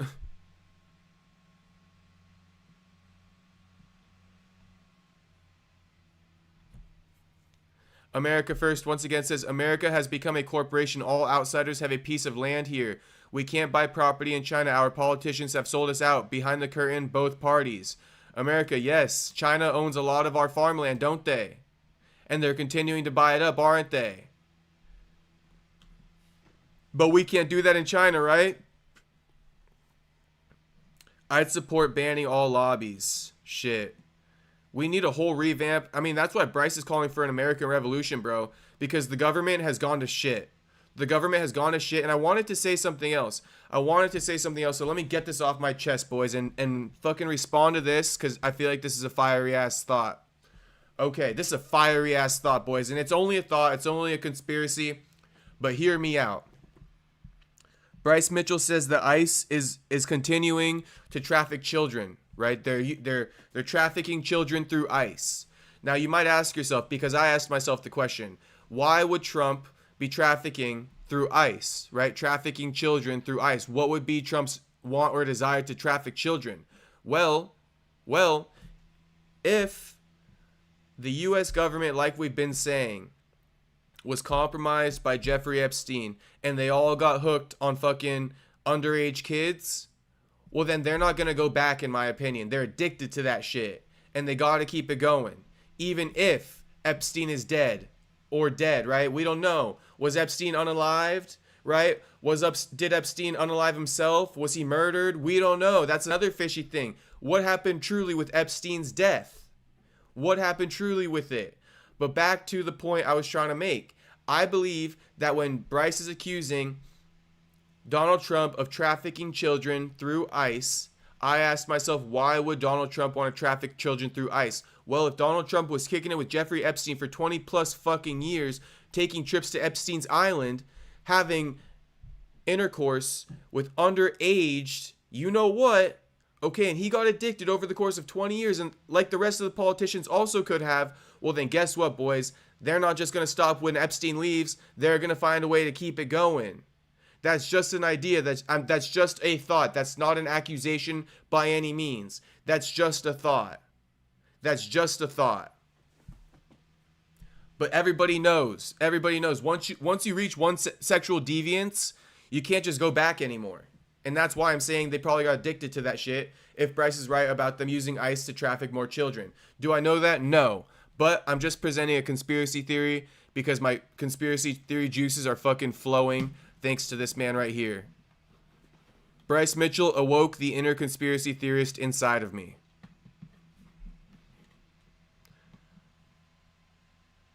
Let's see what people are saying, if anyone has a reaction to what I had to say. You can start a lobby, LOL, that's freedom. Shit, I don't plan on starting a lobby. I don't even know what a lobby is. I have family in Air Force. China just bought land next to base. How is that possible? Money talks. America first, because we're sold out, like you said. That's why Bryce Mitchell calling for an American Revolution. I think it's BS though. Oh, Rhett says the whole drone thing in London is BS. Okay, Rhett. It's a trade-off. They were in the London Sanctorium. Oh, America First says, how many children went missing in Hawaii? How many have gone missing from the border? Where are they? You know, America First, I don't know if you're speaking about what recently happened, but they recently just found all these missing children in Hawaii. They recently did. I saw a report about it. Yeah. A ton of children have gone missing in Hawaii, oddly enough. And then, you know what I mean? Just like the border too, but Hawaii? Super fucking sus. Super fucking sus. Isn't Hawaii where fucking Mark Zuckerberg and what's her name be buying up all that land? Isn't that where Mark Zuckerberg built this whole underground fucking bunker? When I said what's her name, I meant Oprah. Yes, let's start our own lobby. It's raining tacos lobby. Shout out Unbroken. U.S. immigration officers get a cut to turn a blind eye to allow the immigration flow to continue. It's disgusting, Tasteful Thickness. That shit disgusts me. And then what? Then they come to us, present these issues to us, and then they tell us this is how they're going to fix it. When really, they fucking created the issue in the first place, didn't they, Tasteful Thickness? That's why I don't believe a word that comes out of their motherfucking mouths. And when they tell me something, I believe against it. Exactly because of what you just said here. They've deployed this game plan 1,000,001 times with 1,000,001 different policies. I'm going to read it again because Tasteful Thickness is so accurate with this one. U.S. immigration officers get a cut to turn a blind eye to allow the immigration flow to continue. And then guess what, boys? They're going to fucking run on this shit. The next presidential election, they're going to run on this shit. I promise we're going to clear up the immigration. It's bullshit. They fucking let it go in the first place. Wake up, everyone. Wake the fuck up. Wake the fuck up, everyone. Some work with cartels more directly, NGOs, etc. Tasteful Thickness, I get what you're saying, and I agree. Of course they do that. Of course they do that. Those sick fucking bastards. Those sick fucking bastards. Those issues with all the immigrants coming in, right? Where they were, what's it called? Taking over these apartment buildings, right? Squatting and shit like that. All that stuff is a government design, in my opinion, in hindsight. That was all government design. They let all that happen so that they could run and politic as to how they're going to get rid of that and bash fucking Joe Biden for it. They're all in bed with each other. They're all in bed with each other. They're all in the same fraternity. They're not actually against each other. They're all fucking wish-washing in the same fraternity, playing us like fiddles. Shit, I'm gonna stop going off on such a rant, I feel like. But I'm feeling these words that are coming out right now. All those children, specifically girls, are sold and in boats floating somewhere. Speak it, let it out. Shit, America first. I'm letting it out right now. I'm letting it out right now more than I ever have. Shit. But you guys are sparking it with some of these fucking comments, so shout out to you guys. Do you know the term bully? I don't. I don't want to look it up. Or I guess I'll look it up. Because Unbroken's asking. Sigma Phi Phi, also known as the Bully, is an African-American professional fraternity founded in Philadelphia, Pennsylvania. I'm not sure if that's what you're referring to, Unbroken, but that's what I just found with on the first search. APAC was a major issue with JFK too. Of course it is, Entertained. Of course it is, bro. We all know that shit. We all know that shit. APAC is who was funding fucking Charlie Kirk, I would assume, since Charlie Kirk got 17 million ripped from him in sponsorships.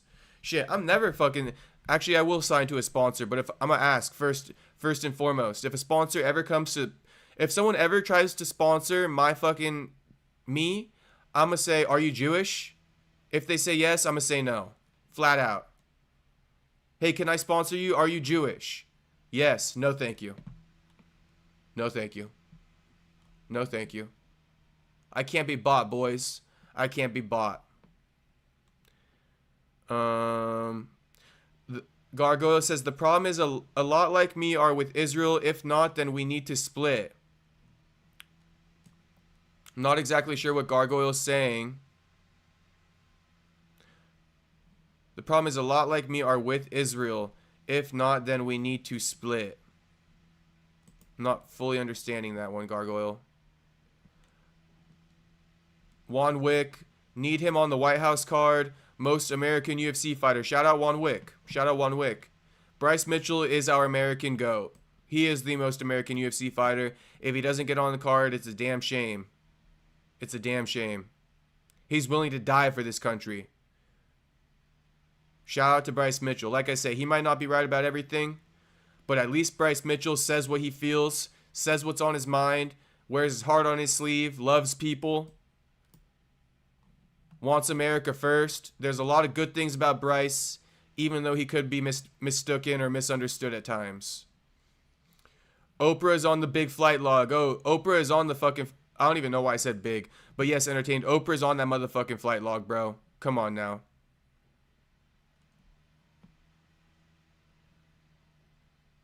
They have bunkers and buy land for pennies. Hey. You already know America first. So is Beyonce, Unbroken said. Hey. Gargoyle, we signed allegiance. Yes, Gargoyle, we did sign allegiance, but this is the thing that... Okay, Gargoyle, let me help you out, right? You are with Israel because we signed an allegiance. That's what I assume you're trying to tell me. But what if I told you, Gargoyle, that we only signed an allegiance with Israel based off of their religion, based off the fact that they're Jewish, right? Because we're only willing to do business or get in bed with a Jewish or a Christian nation. We'll never get in bed with a Muslim nation. So we ended up with Israel by default. And what if I told you that Netanyahu is exploiting that fact? Is exploiting the fact that we will never get out of bed with them because they are, in fact, one of our only allies that we have. And he's exploiting that fact, doing whatever the fuck he wants because he knows we can never leave him. And on top of that, what if I told you he's doing whatever the fuck he wants because he has the fucking entire U.S. government in his back pocket because of Jeffrey Epstein and those flight logs? Because Jeffrey Epstein is an Israeli fucking spy. What if I told you all that, Gargoyle? Would you still want to back Israel? Would you still want to back Israel? Now, I want to be clear. Those are all allegations, Gargoyle. But those allegations are worth considering because they would never admit to that shit, Gargoyle. They would never fucking admit to that shit, would they? They never fucking would. But this is talking about power. This is talking about world control. This isn't always played on an even playing field, boys. It's not. There are deep, eloquent schemes that take place to take control of the world, to be a world leader. And best believe, as the world leader, everyone is after our fucking necks. Man, I just keep going with this shit. Stephen Hawking was on the island. Yes, he was. I heard about that, Eric. I heard about that. Look what they did here in Malibu. They don't allow to rebuild, but are okay with selling property to Chinese investors. All right, America, can you explain to me why we're giving away all of our land to China? Can you help me out with that one? Because I know that China's buying up all our land, but why are we letting that happen? Do you know? What's up with that? Are we compromised by China too for some reason? Because I don't know why we would be compromised by China. Excuse me, sorry. Gargoyle says, I donate to Israel from Australia. I'm not Jewish. Gargoyle, I don't think Israel needs any of your money, but you're allowed to do whatever you want, brother.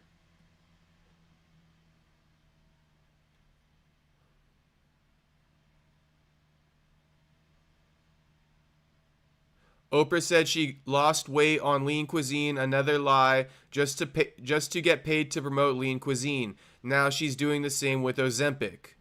Disgusting. Disgusting. Can't respect that shit. I mean, lie all you want about lean cuisine and fucking microwavable fucking meals, but don't be telling fucking kids to get on Ozempic. You know? Don't be telling kids to get on Ozempic.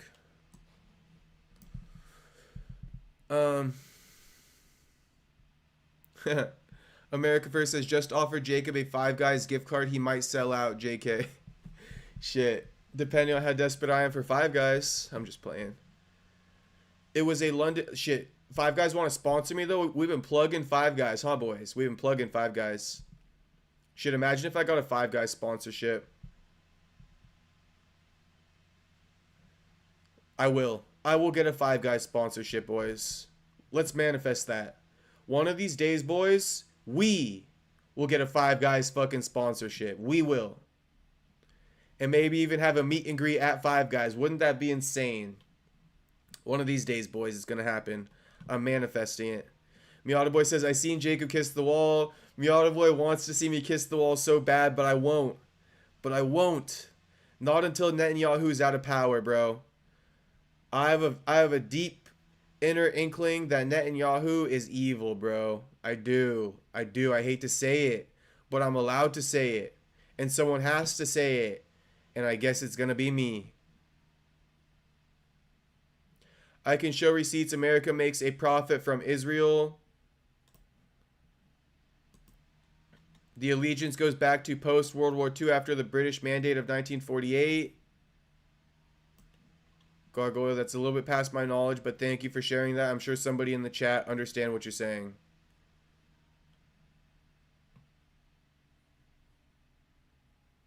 Retno says, all I'm saying is this elemental drone tech stuff is weird. Yeah, you know, that drone warfare is crazy. Honestly, that drone warfare is crazy. Jacob was on the island, but just for the snorkeling, though. All right, Miata Boy, your presence has been made known, homie, and I'm glad to see you in the chat. All I'm missing right now is Dylan in the chat. Maybe Dylan will get in here later. Maybe he'll watch it tomorrow. And Jew. And I'm missing Jew in the chat tonight. But I know Jew probably working. The wrath of God on evil elites that hide in their bunkers. Revelation 6:16. Look it up. Shit, alright. The book of Revelations. If you want me to look up a Bible verse, I can't turn it down. Hold on. Revelation 6:16.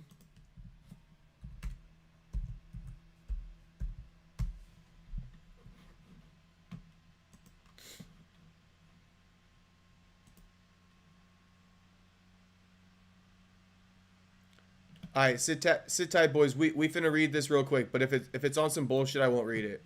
But I'm gonna give it a go. I watched as the Lamb opened the first of the 7 seals. Then I heard... Oh, I don't want to do this. I'm not gonna understand it. Hang on, let me just read the clip. My bad. Let me just read the cliff notes on this, because I need the American translation type thing.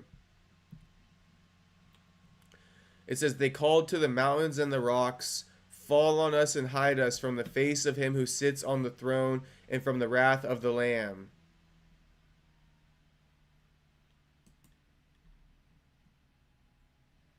Interesting.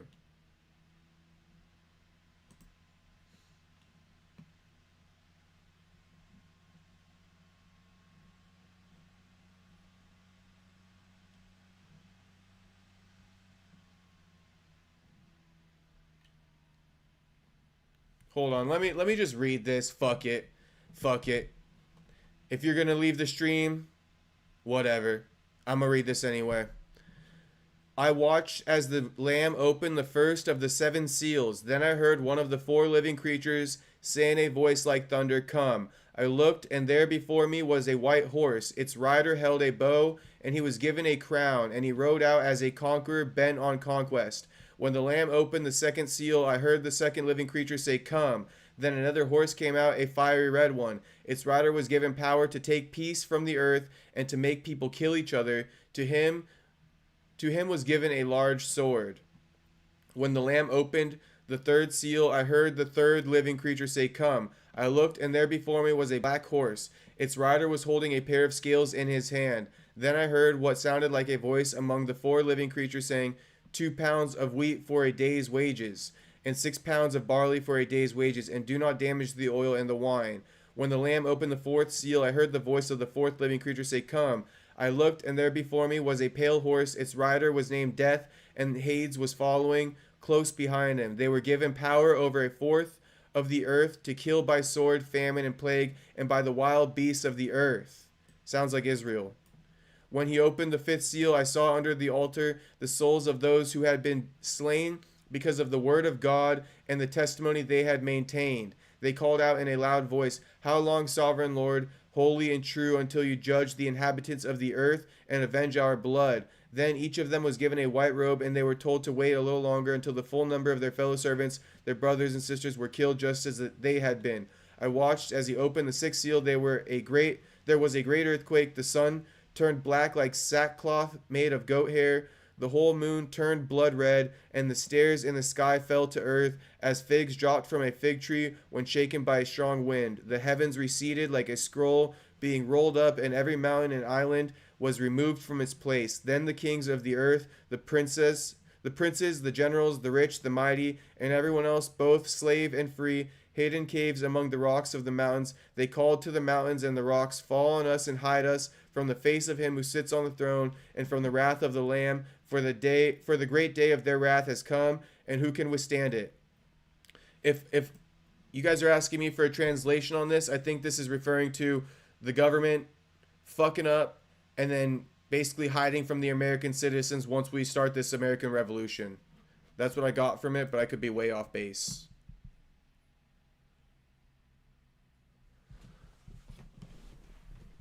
If anyone wants to explain this in simpleton terms in the chat, it's more than welcome. In fact, I need it. I need it because I can't fucking understand some of this shit. Or tell me my interpretation was right. Oh, but yeah. So yeah, America First says the wrath of God on evil elites that hide in their bunkers. Yeah, so that's what it sounds like. The wrath of God is going to be basically in the form of the Americans revolting against the political movement, the government. That's what Revelation 6:16 is. He's grabbing her like a happy merchant meme.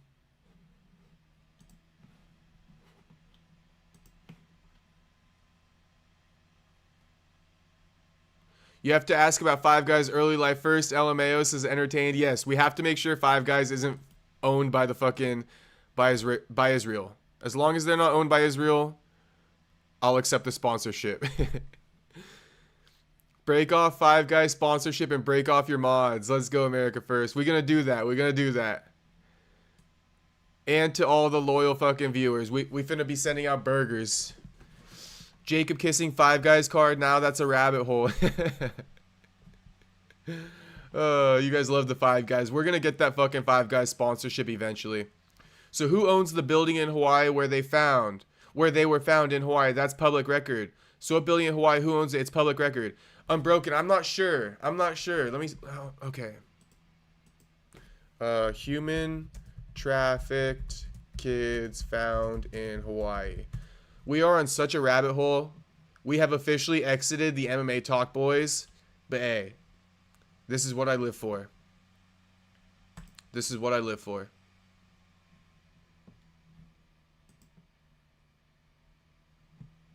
And that's why this is the best stream in the game. It's gotta be. Okay. It says 10 child victims rescued in major Hawaii trafficking bust. Multiple arrests made October 24th. So this was a month ago. I'm not sure we're gonna find out what house unbroken, but I'm just trying to like give you a little bit of context. Federal and state authorities have announced that a joint operation in Hawaii led to the rescue of 10 missing children and teens earlier this month.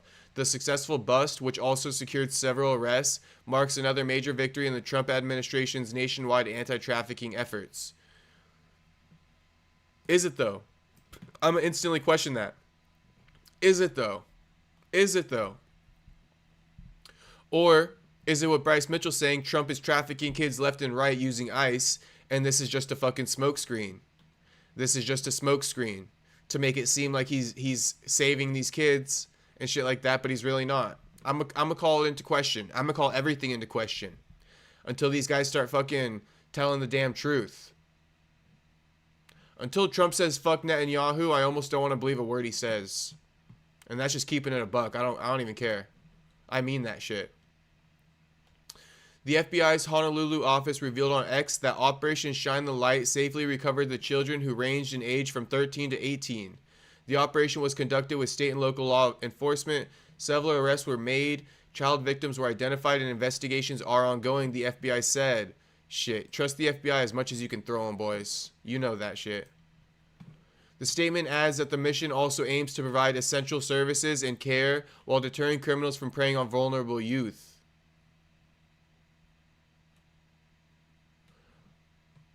According to the Hawaii Attorney General's office, the children were found across Oahu, where authorities have reported an uptick in missing and runaway youth.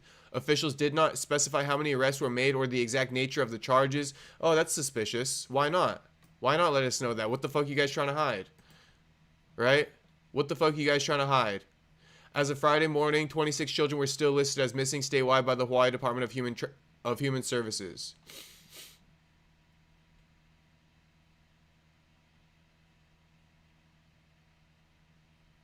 And of course, this is some shit about Trump and how he's doing good about all this stuff. I'm not even going to read it because it's all propaganda. You guys know that by now. Tito's in the files. Tito Ortiz, that's hilarious. Miata Boy dropping the crosses in the chat. Everybody spam crosses in the chat. Everybody spam crosses in the chat.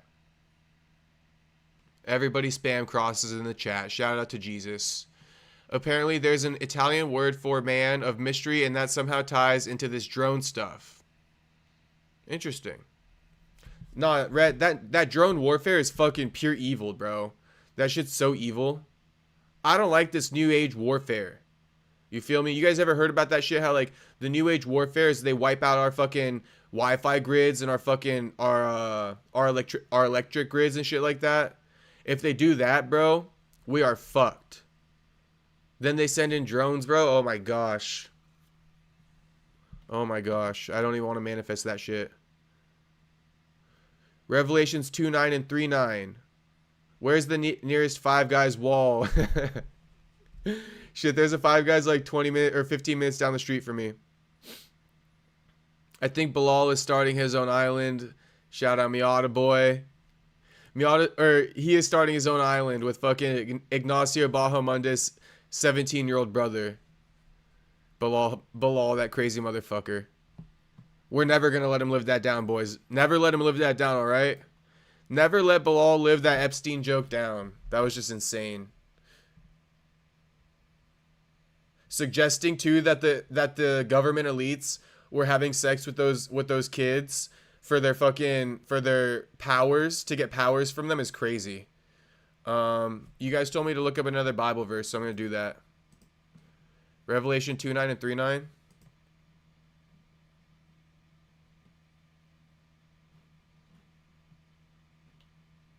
One second.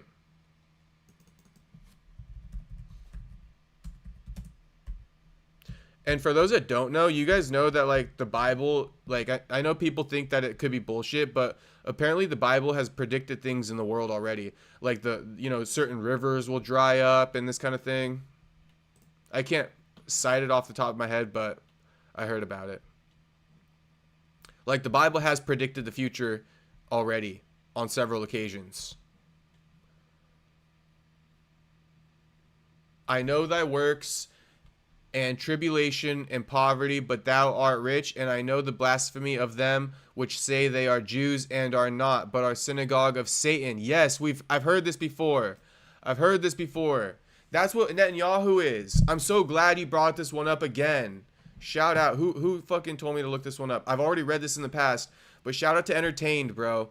Shout out to Entertained. There are imposters, and I believe this is living right now. If you guys want my genuine beliefs, I'm telling you them.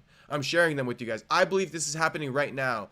This Bible verse, Revelation 2:9, I know thy works and tribulation and poverty, but thou art rich, and I know the blasphemy of them which say they are Jews and are not, but are the synagogue of Satan.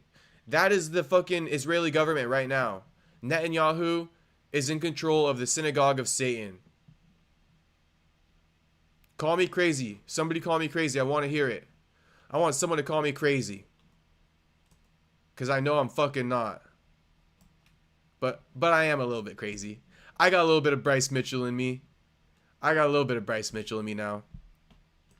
And then Revelation 3:9. Behold, I will make them of the synagogue of Satan, which say they are Jews and are not, but do lie. Behold, I will make them to come and worship before thy feet, and to know that I have loved thee. Interesting. I mean, I was hoping that it was going to be more condemning than that. But no, I feel like we're not going to tell them that we love them.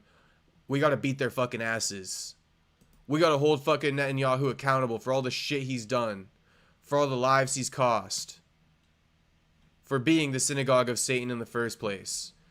I'm sorry, but we cannot have them worship. I will make them come and worship before thy feet, and to know that I have loved thee. They can come and worship at our feet, but it's not going to be nice. I'm going to kick them in their fucking teeth. And when I say them, I mean fucking Netanyahu.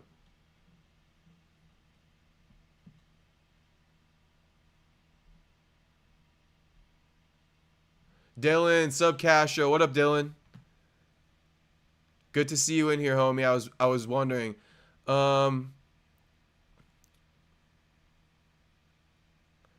Dre Donovan, only reason I found this channel is Bryce.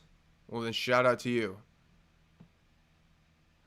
You see, Israel is the country we're supposedly not allowed to criticize, but YouTube has been blocking every comment I make on Saudi Arabia. Oh, interesting, Eric. By the way, I got no fucking block comments, so I don't control that shit. You guys can say whatever the hell you want in here. From what I hear, China will be the next superpower of the world. Okay, America first. I got you.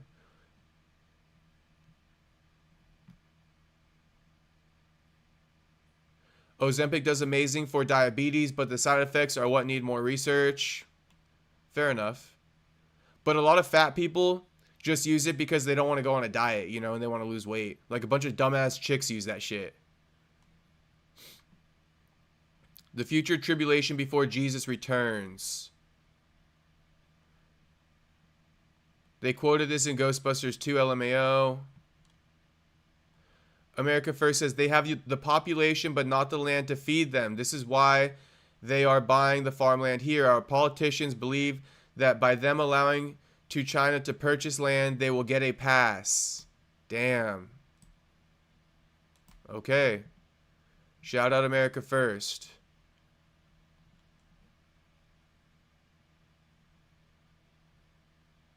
You also need to look up the Council of Nicaea and how things changed. I will on another day. Unless it's super important. Alfred, you can post a YouTube video link. Yeah, whatever you want to do. It's all good. But if you also got like an article link you want me to pull up that pertains to the conversation we're having, let me know. Miata boy, shout out my boy Miata boy. He goes, yesterday Jacob was fighting for Patty getting a title shot. Now he's solving the world's problems. Let's go. Hey, this is what I'm here for, boys. This is what I'm fucking here for. This is what I'm here for.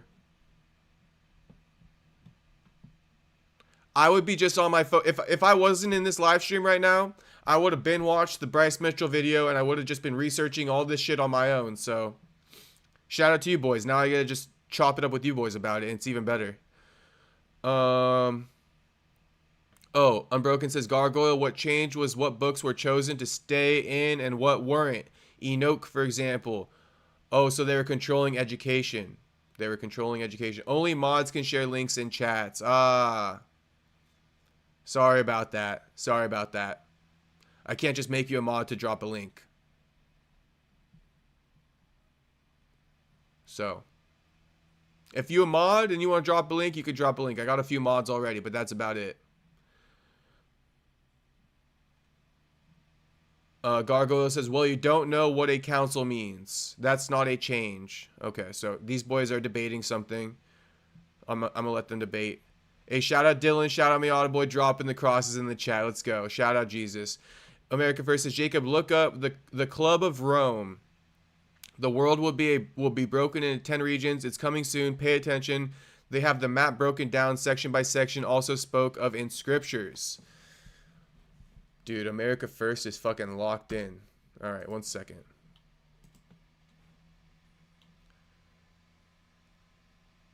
The Club of Rome.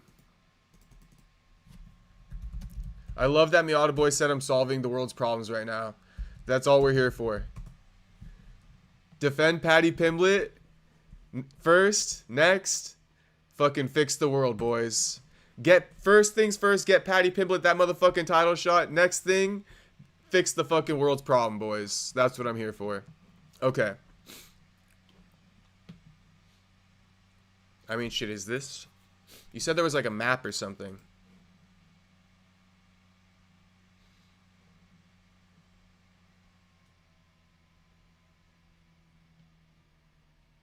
Do we have like a graphic? A graphic would be a bit better.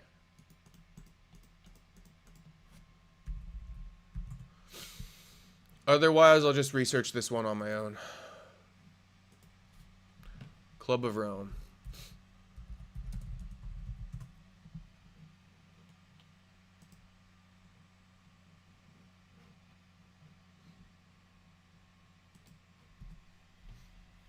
Let's just read the cliff notes of this shit. The Club of, I'm just going to read this top one. The Club of Rome is a non-profit oh my god. The Club of Rome is a non-profit informal organization of intellectuals and business leaders whose goal is a critical discussion of pressing global issues. The Club of Rome was founded in 1968 at Accademia dei Lincei in Rome, Italy, at least until the early 2000s. The main club has allegedly been limited to 100 members, often selected from the current and former heads of state and government, United Nations administrators, high-level politicians, diplomats, scientists, economists, and business leaders from around the globe. It stimulated considerable public attention in 1972 with the first report to the Club of Rome. The limits to growth since July 1st, 2008, the organization has been based in Winter, Switzerland. Shit. I'm not exactly sure.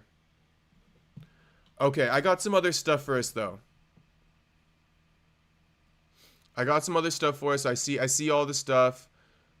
What up, I see Emmet saying hi. What's poppin'? Glad to see you in the chat. I'm reading some of the most recent chats.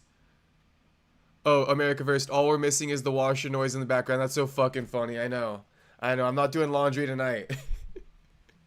I'm not doing laundry tonight. Hey, that's you only get that here though. You only get that here. Shout out to my fucking broken washer. Eric Gould says Christianity also says that if anyone wants to sue you and take your shirt, to give them your coat as well. Jesus Christ. Yeah, what's up with that shit, Eric? You know, I'm a God-fearing man, but shit, I'm gonna have a hard time not punching someone in the mouth who did me wrong. And that's just me. You know what I mean? That's just me.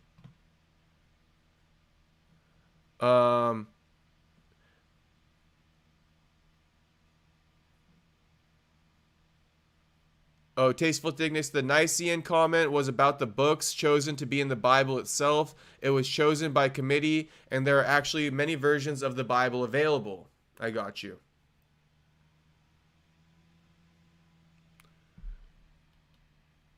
An EMP would wipe out drones, would it not? Do drones have built-in Faraday cages? No, an EMP might help out, Unbroken, for sure. An EMP might help out. But what happens when the EMP runs out? We just got to be deploying EMPs left and right.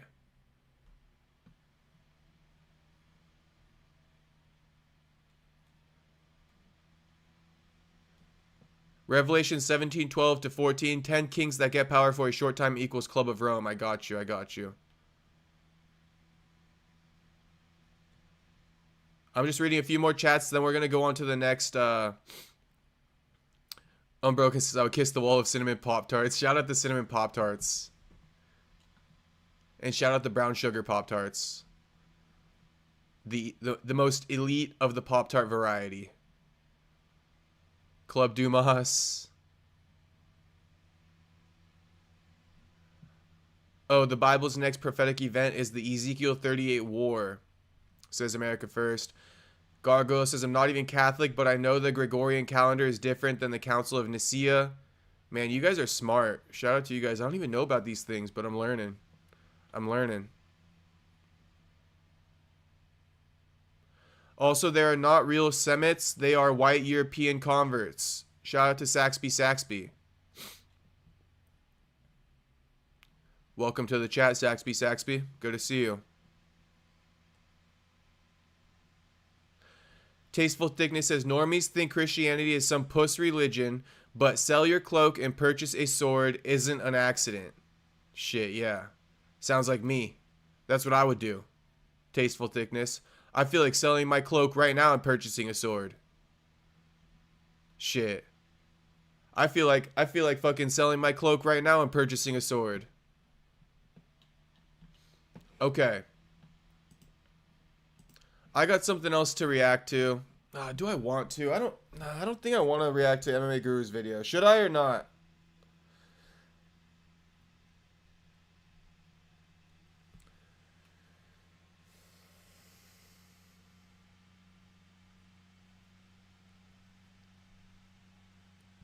You guys want to see me react to Guru's video, or do you want to see Khamzat taking down Jon Jones? Which one should I do? I'm going to leave it up to you guys.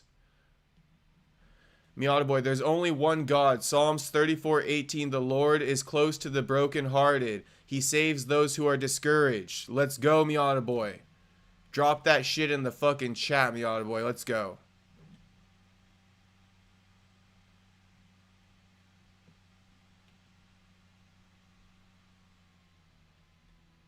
And to the synagogue of Satan, bro, we're gonna get rid of you guys real soon. We're gonna get rid of the synagogue of Satan real soon, boys. EMP's taking Satan energy to create. Cum shot taking down Bones. Okay. The first two responses were that, so let's do it.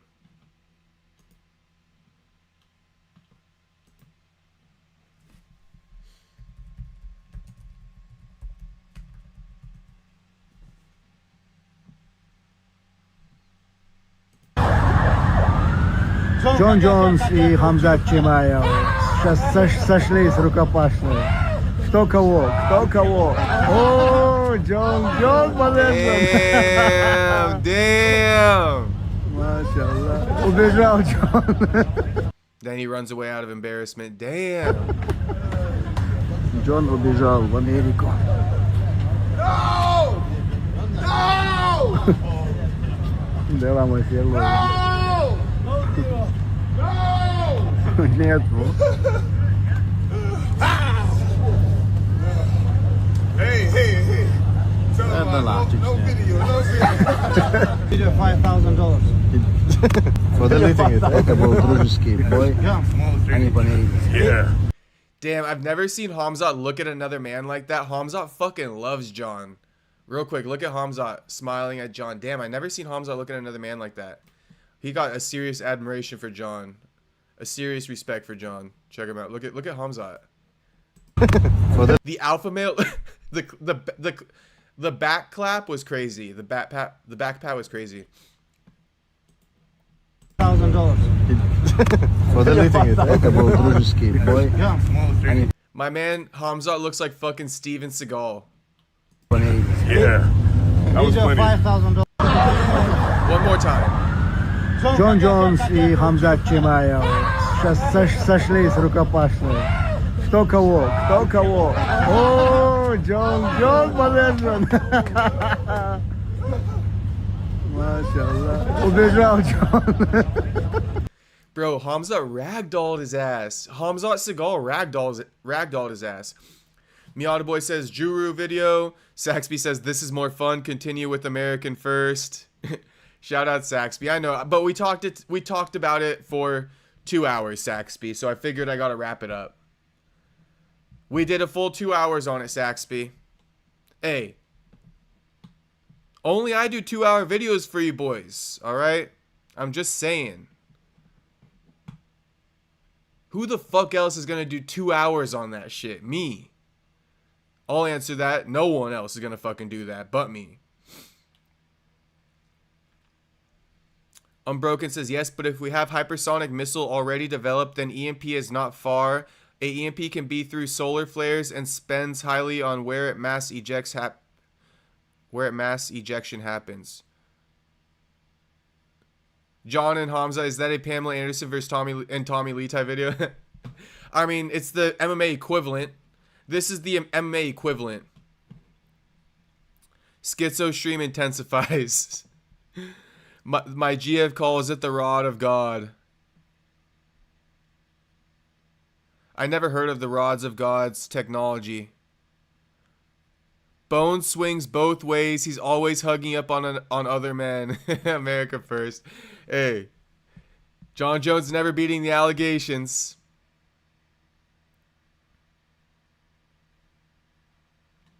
Oh, shout out Dylan. Dylan says, did you see that Modestas Bukauskas and Nikita Krylov is confirmed for the Paramount card? And I believe Gamrot has a fight rumored for UFC 324. I didn't see that, Dylan. I didn't see that.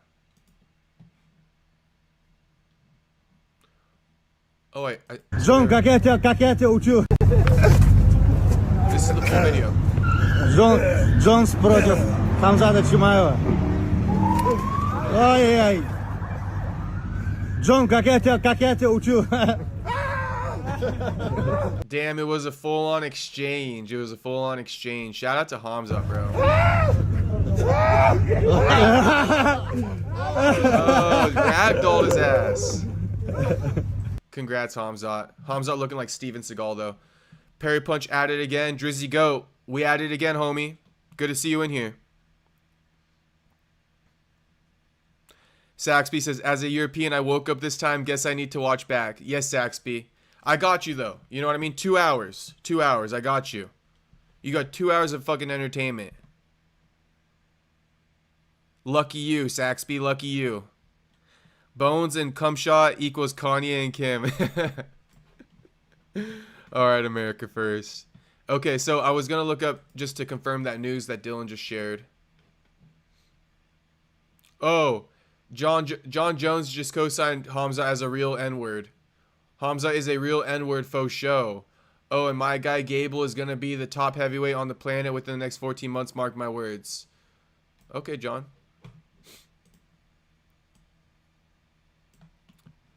Just for the record, I see a lot of people spell it. I just got to say this. I see a lot of people spell faux show with an A. And they spell it faux show. Bro, this is the correct spelling. It's faux show. It's short for sure. Alright? That's why it's faux show. It's not faux show.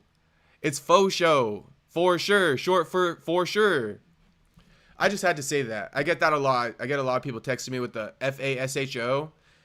And I always type it like this, FOSHO. And it's like one of us is going to fucking bend to the other. We can't both spell it different. Somebody got to fucking bend and it ain't going to be me. Because this is the correct spelling. That's a mega side note. But I figure I had to let you guys know. Oh, I was going to go over the rankings update with you boys. Because yeah, faux show. Yeah, it's faux show. It's faux show. It's not For show. Anyway. Okay, so a little rankings update for you boys, okay? We must go through this because of the conversation we had last night. So, no changes at lightweight following UFC Qatar, with Arman Tsarukyan holding on to the number 1 contender spot and Dan Hangman staying firm at number 6. Tsarukyan moves up 1 spot in the pound-for-pound list to number 13. Okay. So congrats to Tsarukyan. He's still the number 1 contender, but low-key we kind of feel, or not we, you guys think it's Arman. I think it's Patty, though. So we'll see.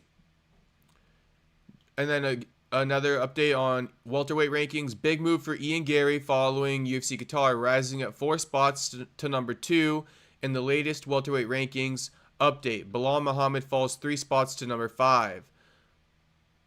And Muhammad also slides 2 spots to number 15 on the pound-for-pound list, where Gary does not appear. So let's take a look at these new welterweight rankings now. Champion Islam Makhachev, number 1 contender JDM, number 2 ranked Ian Machado Gary, number 3 ranked Shavkat Rakhmonov is fucking retarded. You guys are out of your, not you guys in the chat, obviously, but you rankings panel people are fucking out of your mind. You're out of your fucking mind. You're going to move down Morales 1 and Shavkat up 1. You guys are quite literally retarded, bro. You're still holding on to that win over Ian Gary? You dip fucks? You're still holding on to that shit? You guys are stupid as fuck. Anyway, Michael Morales at number 4 is a fucking highway robbery. Highway fucking robbery. I would settle for Shavkat at like 5, bro. I would settle for Shavkat at 5. Bilal's number 5? Bilal was just the champ, bro. Then he lost to Ian Gary. Now he's number 5. Shavkat hasn't fucking fought, bro. He's almost ineligible to even be a ranked fighter. Almost 12 months out of the fucking cage. You're almost ineligible to be a ranked fighter, but here you are getting bumped up to number 3. Crazy work, bro. Somebody's sucking Shavkat off in that rankings panel. I don't know who needs to know that, but somebody's sucking Shavkat off like big time. Some APAC shit going on with this Shavkat Rakhmonov fucking ranking here.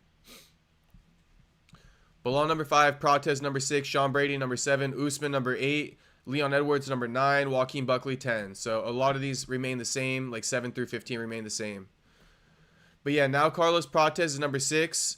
Let's see him call for a title shot now. Bumped out of the top 5. Call for it now, Protez. You won't. Shavkat versus Morales. It looks like that's what's going to happen. America first. We were talking about that last night, right? Morales probably going to have to fight again. Who should it be? Who should it be? Shavkat or Protez? Now that Shavkat is ranked number 3, run it with Shavkat. Life is a highway. I want to ride it all night long. Shout out Unbroken. I know that one. I know that jingle. No chain for Volkan Ozdemir. Who beat Shavkat? Nobody beat Shavkat Saxby other than his fucking knee. Other than his fucking own knee. Shavkat is like 0-2 against his knee since December. Nobody beat Shavkat, but like I said, he's almost 12 months out of competition. Why are we keeping him up so high when all these guys are active, risking their spots? Shavkat's benefiting off these guys all risking their spots. It's crazy. I don't like that. I don't like rewarding a fighter who's been inactive with a higher ranking just because these other guys risked their spots. They should be rewarded for risking their spots. Like the fact that Shavkat hasn't even fought, he should honestly be below Bilal and Carlos Protez. Shavkat should have been bumped down to number 7 based off inactivity alone, bro. Based off inactivity alone. Oh, yeah, and then... Will Shavkat and Khabib have the same hat? Perhaps they're dating. Shout out to Unbroken. I see Khabib getting a lot of shit for some crypto thing, but I don't know. Maybe we'll look into it. Maybe we won't. We got more pertaining issues to get to. Welcome to the top 5. Waldo Cortez Acosta with his whirlwind trip to UFC Qatar resulting in a quick win. Salsa Boy moves up 1 spot in the latest heavyweight rankings update to number 5, pushing just past Jailton Almeida. So congrats, Waldo Cortez Acosta. We see you, we respect you, and you're coming for that title, homie. You're coming for that title, homie. All right? We're going to get you that title shot.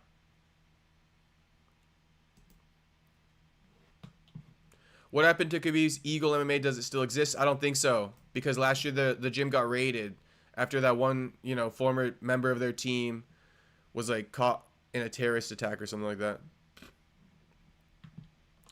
Movement at flyweight following UFC Qatar includes Asu Alambayev up 1 spot to number 7, as well as Kyoji Horiguchi returning to the UFC in the number 8 spot. Additionally, Loner Kavanagh is on the list at number 15, forcing Rafael Estevam out.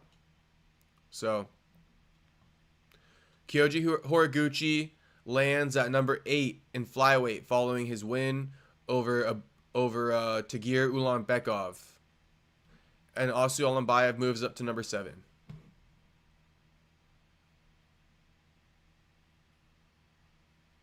Jacob, you're going to like this. Paramount CEO has Jewish heritage from his father's side. There's the connection. Damn, America. We can't get away from him, can we? We can't get away from him, can we, America? We can't fucking get away from him, bro. Gosh dang, bro. Gosh dang. And that we're not even talking Ari Emanuel.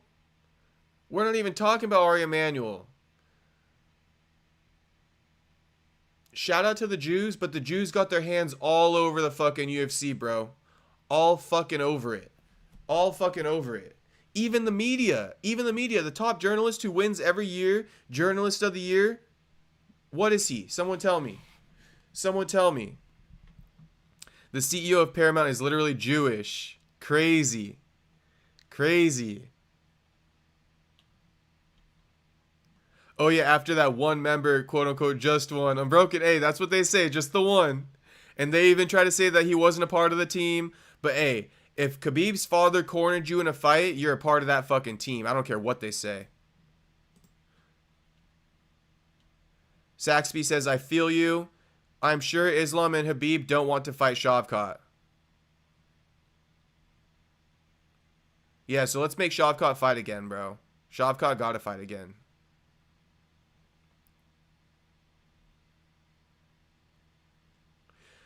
Tasteful Thickness, that's why Bryce's crash out was immediately met with a Dana White press conference. We've never had that. Tasteful Thickness, 100,000%, bro. 100,000%, bro. Dana's handlers called him and told him to put a stop to Bryce Mitchell, and he fucking listened. Daddy Dana's spineless. Daddy Dana more spineless than fucking DJ, boys. Daddy Dana more spineless than DJ, boys. Dana's getting the phone call this week. Yeah, they're going to tell him to fucking never do business with me. That's what they're gonna do. Daddy Dana's getting a phone call saying, "Hey, you hear about this fucking Perry Punch live stream that's been going on? Hey, keep him away from the fucking fighters. He knows too much. His chat is too fucking woke." Yeah, that's right. That's right. We coming. Daddy Dana getting a call about me as we speak, boys. They're sending him the live stream link right now. Daddy Dana probably in the viewers. Shout out to the haters. Shout out to the haters watching. Didn't Khabib have to flee? Where does he live now? I don't know. I'm broken. Genuinely, I don't know. Ugh.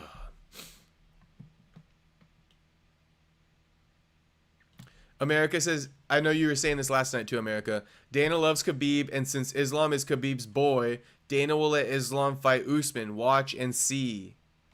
America first. We're going to keep disagreeing on that until it happens.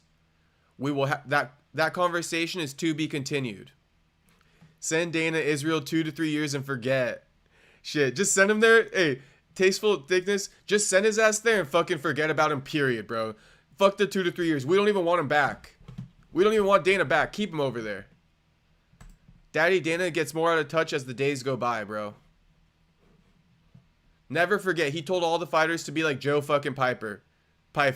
Never forget that shit. He told all fighters to be like Joe fucking Pyfer. Imagine if the fighters listened. Okay, I'm going to look up this news that I was lagging on.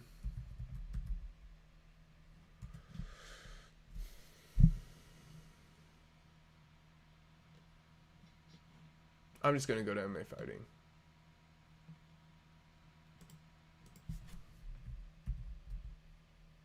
We can bet a 5 burger on it. Let's go. You got it, America. You got it, America. If Usman gets to the fight, America, I'ma send you money for 5 Guys.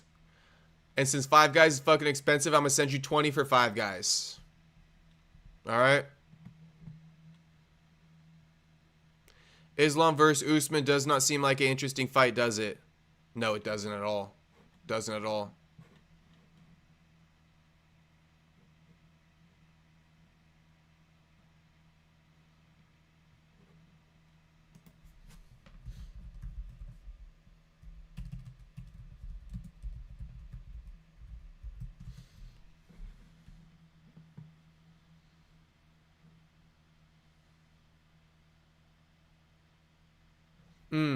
Miata Boy says, as much as I love Jon, I think he would beat Khamzat.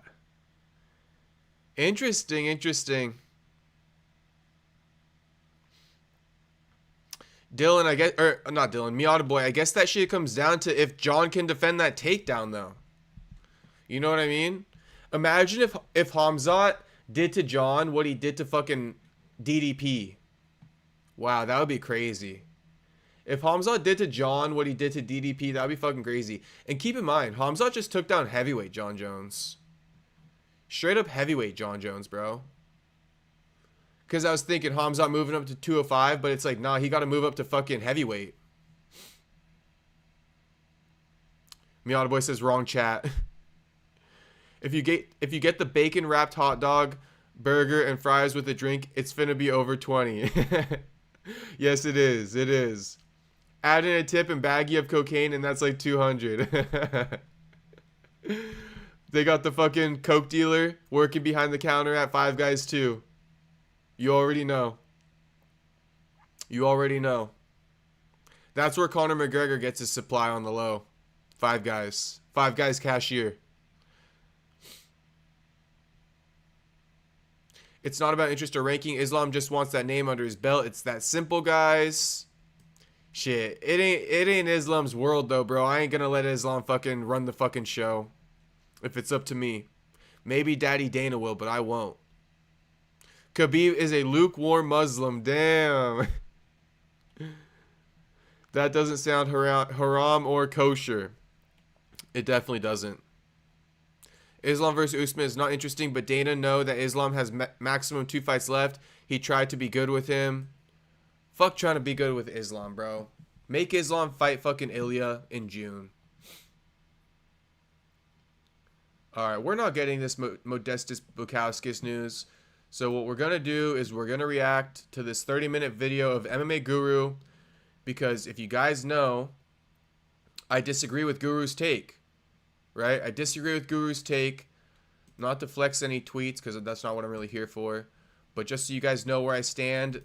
You know, I've been disagreed with Guru's take before he even posted this video 3 hours ago, right? So he posted this video 3 hours ago, but I disagreed with him last night because he made this tweet and he said, it's weird, man. None of them lot have any impulse control whatsoever. It's like they just immediately snap to violence when faced with even the smallest amount of confusion. Shook hands, got along. He felt confusion. Ian laughing. Boom. How you making me say W. Ian Gary? MMA Guru, you tripping. So I responded. I said, literally everyone knows Ian Gary was clip farming Khamzat and was trying to appear like the big dog on camera and got mad once Khamzat shut all that passive aggressive shit down. The trap grab was super necessary. The trap grab was a dead giveaway, and everything that happened after that was super necessary. Okay. So this was last night. Now we got a video to react to and not just a tweet. So I'm imagining Guru going to say multiple things in here that I disagree with. So I figure it's worth the fucking reaction.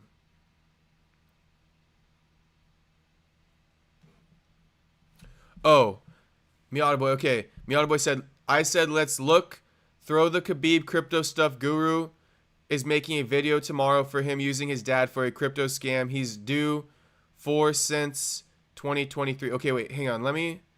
That was a messed up chat you kind of wrote there, Miata Boy. So let me read the old one you wrote.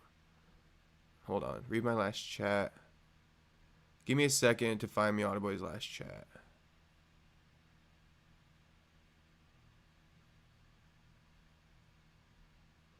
So Miata Boy said Juru vid.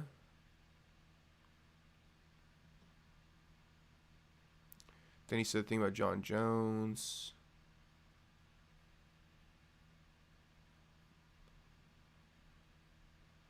Then I don't see another chat. Okay, so Miata Boy said what again? I said, let's look. Throw the Khabib crypto stuff. Oh, let's look through the Khabib crypto stuff. Guru is making a video tomorrow for him using his dad for a crypto scam he's due for since 2023. Okay. I got you. Miata Boy, well then I got another thing to react to. So we're going to do this Guru video first, and then we're going to react to Khabib and the crypto stuff, boys. All right? So we got to, you know what I mean? We have a lot of backstage beef to break down in today's video. Ian Gary and Khamzat. We got a good stream, but while we're watching this, I need to fucking eat like something. So let me go grab like a fucking yogurt real quick. 1 second.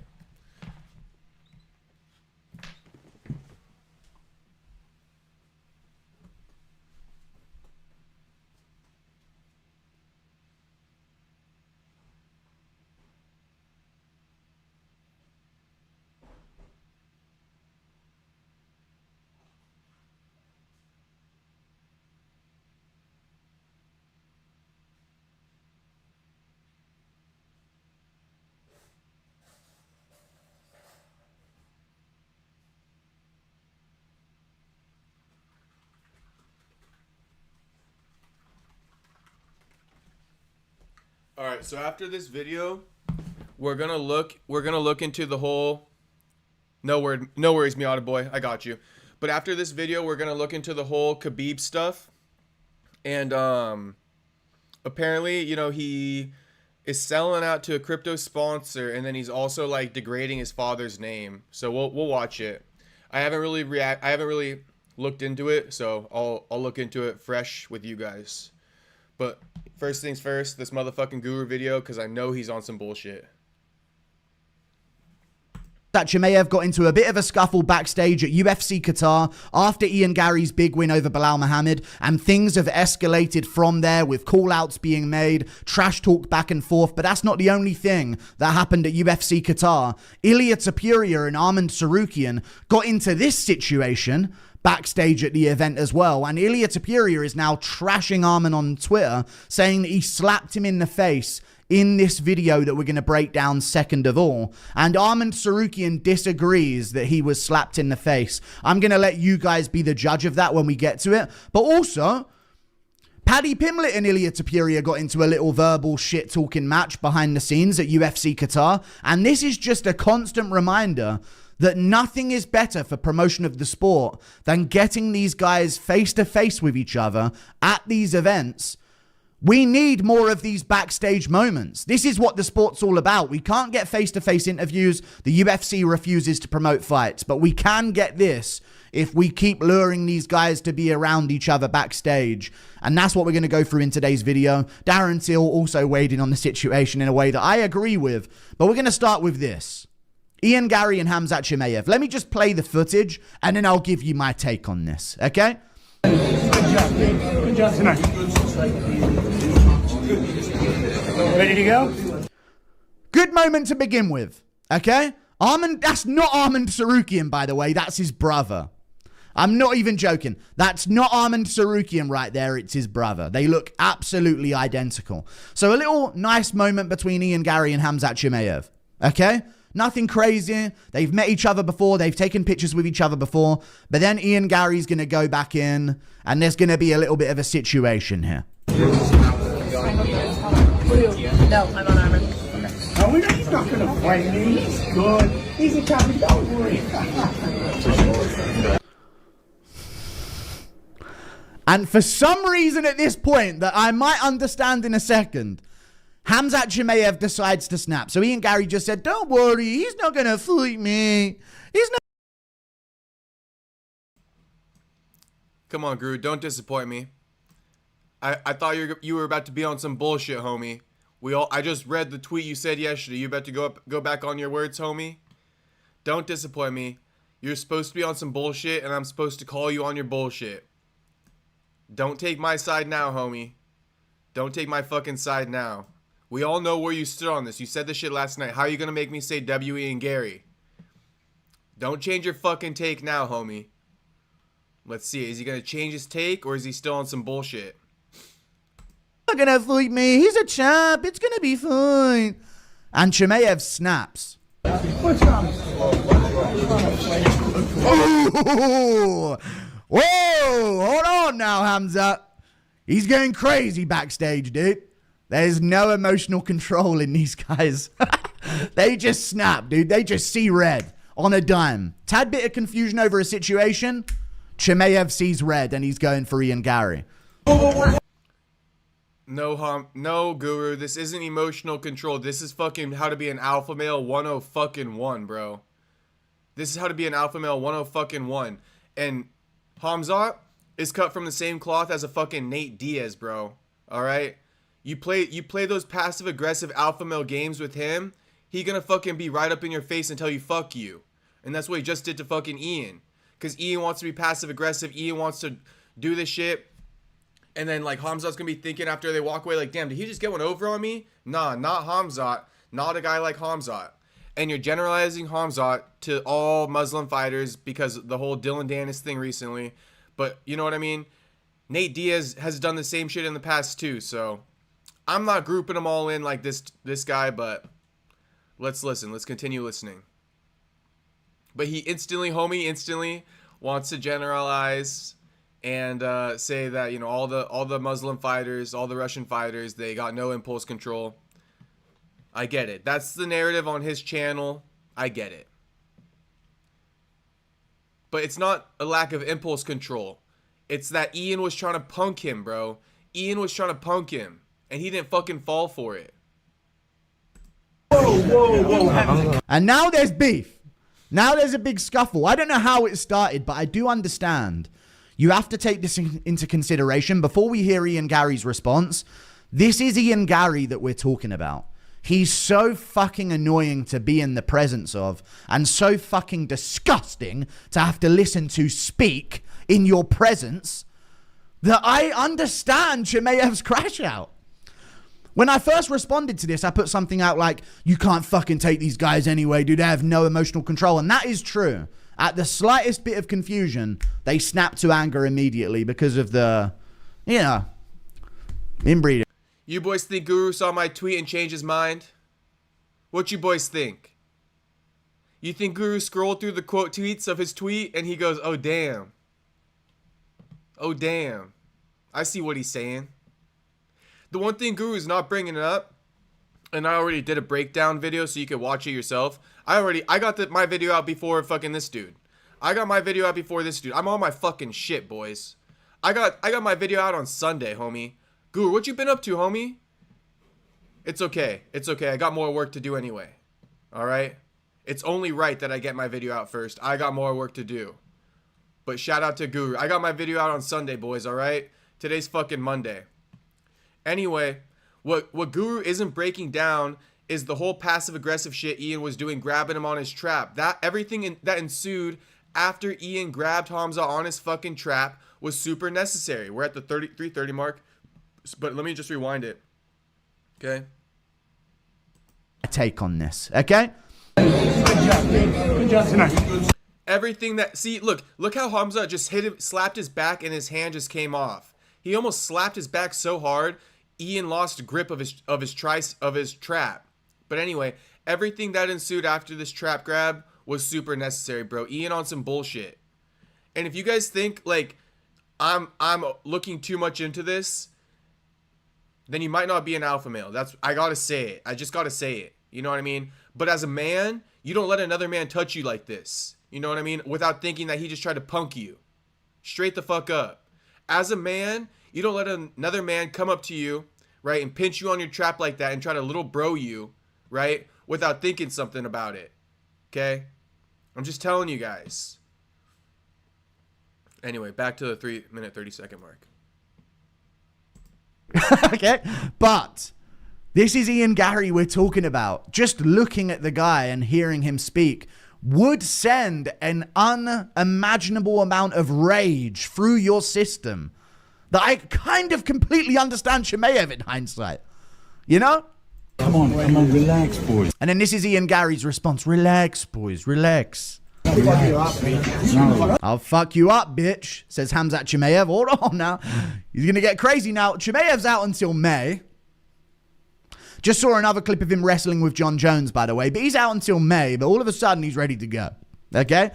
All right, this dude definitely been watching. I think he been tapped into the streams. He been tapped in. But Mavov's got to wait until May. Is that, am I getting that correct?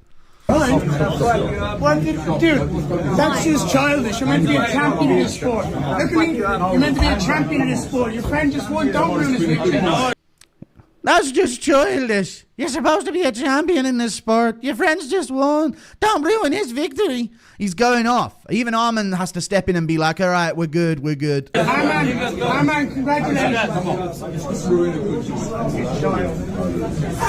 Fucking child, he says. And then Ian Gary moves on to handshaking and high-fiving people. Even Arman was like, okay, everyone calm down. Let me just have my victory here, you know? Arman's the one who just won his big fight. Probably secured his title shot, as we'll get to in a second. But he's the one who's being completely overshadowed here by Khamzat Chimaev and Ian Gary going back and forth. I understand where Ian Gary's coming from. There was no reason for Chimaev to just start a scrap with him there. Yes, there fucking is, dude. Yes, there fucking is. There's every reason. Let me break it down a little bit more for you guys then. Because he wants to speak about Arman Tsarukyan. Arman Tsarukyan, okay, was used as a prop by Ian Gary. Ian Gary doesn't give a fuck about congratulating Arman Tsarukyan. He saw Arman Tsarukyan there with Khamzat, and his wife said, hey, go clip farm. Let's go get a clip. Everybody knows his wife does that shit. His wife is the most toxic motherfucker in his fucking team. His wife is the one who told him, hey, there's Khamzat. Go congratulate Arman, and then go say what's up to Khamzat, and I'm going to be filming it, which she fucking was. If you guys don't know this shit, then you don't know this shit. But don't argue with me about this, because I fucking know this shit. Okay, his wife and him talked about this before they walked up to Arman. I just know it. I just fucking know it. And again, Arman was a prop, bro. He doesn't give a fuck about congratulating Arman, because where's that video of Arman? Why didn't they drop that? Why didn't they drop that video of Arman? They dropped the video of him and Khamzat because it was the fucking shove and all that stuff, and that's what they were there for in the first place. That's what they were there for in the first place. Even if there was no shove, they still would have fucking posted it. Because why? He sees Khamzat as a future opponent. He's trying to set something up. He's trying to fucking promote like he likes to do. But that's a fucking slippery slope, bro. You're backstage at a fucking fighting event with another fighter.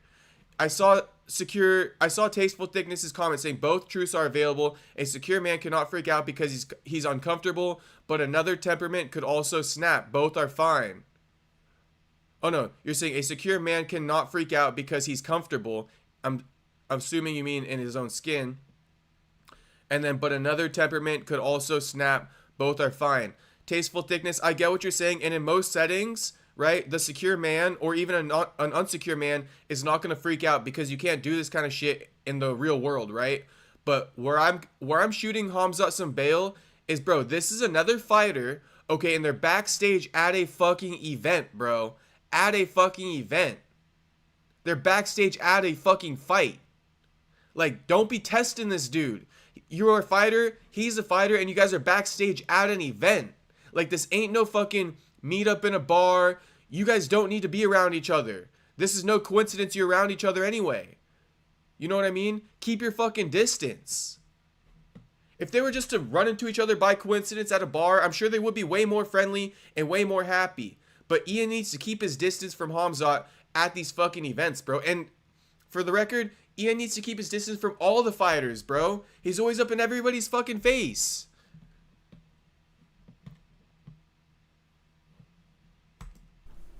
But I will say this. Ian Gary, the more you listen to it, the more you understand this. Ian Gary has such a fucking annoying, condescending tone to this statement right here. And to the untrained eye, if you haven't been around genuinely despicably annoying fucking cunts before in your life, this may be a foreign tone to you, okay? But this tone that Ian Gary says... Tasteful Thickness, I'm actually acting, if anything, I'm saying Khamzat's the victim here, and Ian Gary is the perpetrator / the aggressor. / the slime ball. Shout out to Space Kid, that's kind of slimy. Took the words right out of my mouth. This in. No, I'm unarmed. No, he's not going to fight me. He's good. He's a champion. Don't worry. With the laugh on top of it. Push him. Just push him off. You know what I mean? Just fucking knock him out right there, dude. With the laugh of like the organic charisma of a Quentin Tarantino type laugh. You know what I mean? That's the only way I can describe this. The level of fakeness and condescension. Now, Chimaev, I don't think even picked up, oh, he's being condescending. I just think Chimaev was like, fucking annoying bitch. Boom, and just pushed him out of pure anger. Like, that is the natural human response to witnessing an Ian Gary in the wild. Okay? It's just want to put hands on him.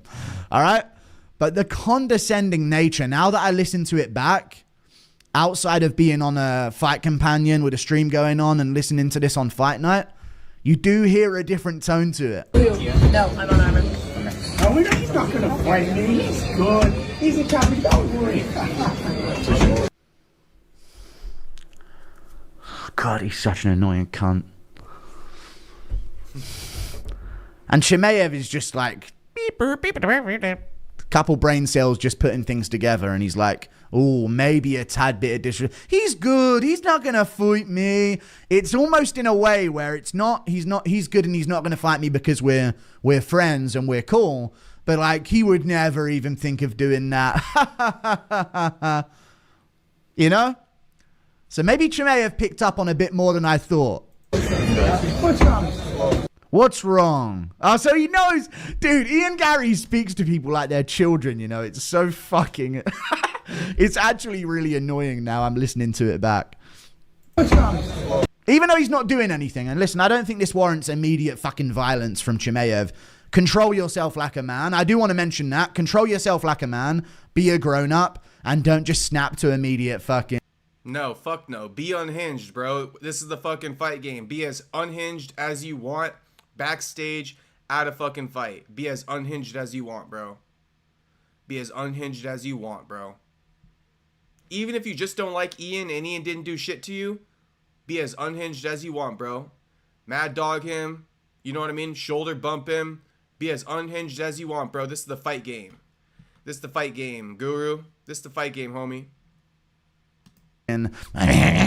Like that, as soon as any level of something might have confused you in a tone of something, like brush that shit off, dude. You're a grown man, okay? I think he's got children, if I'm not mistaken. Like, come on, dude. What are we still doing this?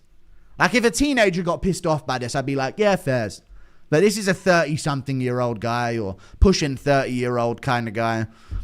Let's not get too enraged by this to start a fight and ruin Arman's moment. There might be a bit of something in Chimaev's brain as like lack of depth of head that he has to fit one in. There might be something that might go, God, that sounded a bit snide, but it's Arman's moment. Let me not ruin this. But that's not shared, or that type of thought process ain't shared amongst this lot, okay?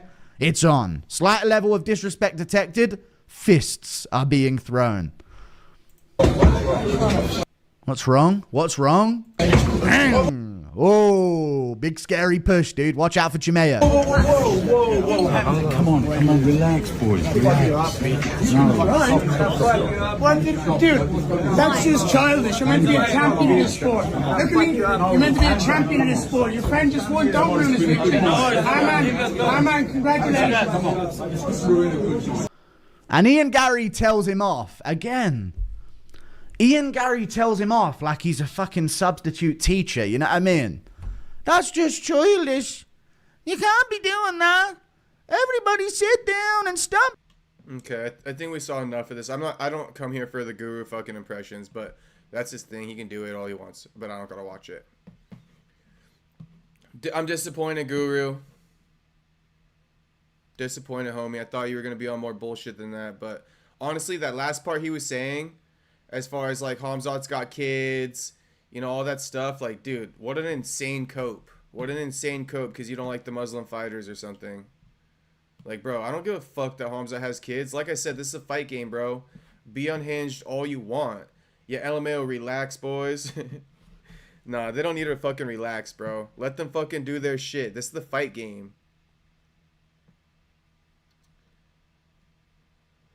Juan Wick says Guru passed out on training. He can't fight. LOL. Oh, it's too good. He is good at annoying. Ian is good at annoying. Thickness says this is just promotion. Nothing bad happened here to anyone. Connor throwing water bottle at Diaz. The bus incident. Jumping the cage. We want this hype. Okay, I can agree with you, Thickness. That's the kind of hype we want for sure. But shit, if Khamzat didn't even push Ian, we would have got only Ian's bullshit ass hype. At least we got a little bit of physicality out of that. Ian has become another Colby, annoying as fuck. It's his wife, dude. It's his fucking wife. I'm telling you guys. It's the person behind the camera for Ian, his wife. She thinks she's so smart, like she knows what she's doing. That him and his wife don't gotta do half the shit they do. Guru is just pro-white. Leave him alone. I don't see you shitting on blacks who are for their own. Bro, Tasteful Thickness, you're out of your fucking mind, bro. Khamzat's white. What the hell are you talking about? Stop punching right. Bro, and I don't give a fuck, like, the whole white and black thing, bro, I don't give a fuck about any of that. I don't give a fuck about any of that. And Khamzat's fucking white, Tasteful Thickness. Khamzat's fucking white. I don't know who needs to tell you that. Guru thinks people's personality drastically changes because they have kids. Yeah, I know, that's weird. It's okay, though. I don't want to upset Tasteful... I mean, I don't give a fuck about upsetting Tasteful Thickness, but... I know the more I talk down on Guru, I can already tell he doesn't like it. Bro, let Guru defend himself, Tasteful Thickness. We don't need you to. Khamzat is from the Caucasus. They are Muslims and not Anglos. Anglos are white Europeans. So he's white, homie. You just said it. Guru is just pro-white. So white European? The hell are we arguing, Tasteful Thickness? Like I said, I don't give a fuck about the races, bro. I don't give a fuck about it. But if Guru's pro-white and all this stuff, then fine, I'm going to point it out. I'm going to point it out. And I'll do it for a black athlete too. I'll do it for a black athlete too, Tasteful Thickness. Just stick around and watch. Just stick around and watch. Yeah, it's the fight game. Dude thinks Khamzat is European. Shit, it seems like you think so. Oh, I see what you're saying. They are Muslims and not Anglos. Anglos are white Europeans. Alright, I didn't even understand what you said.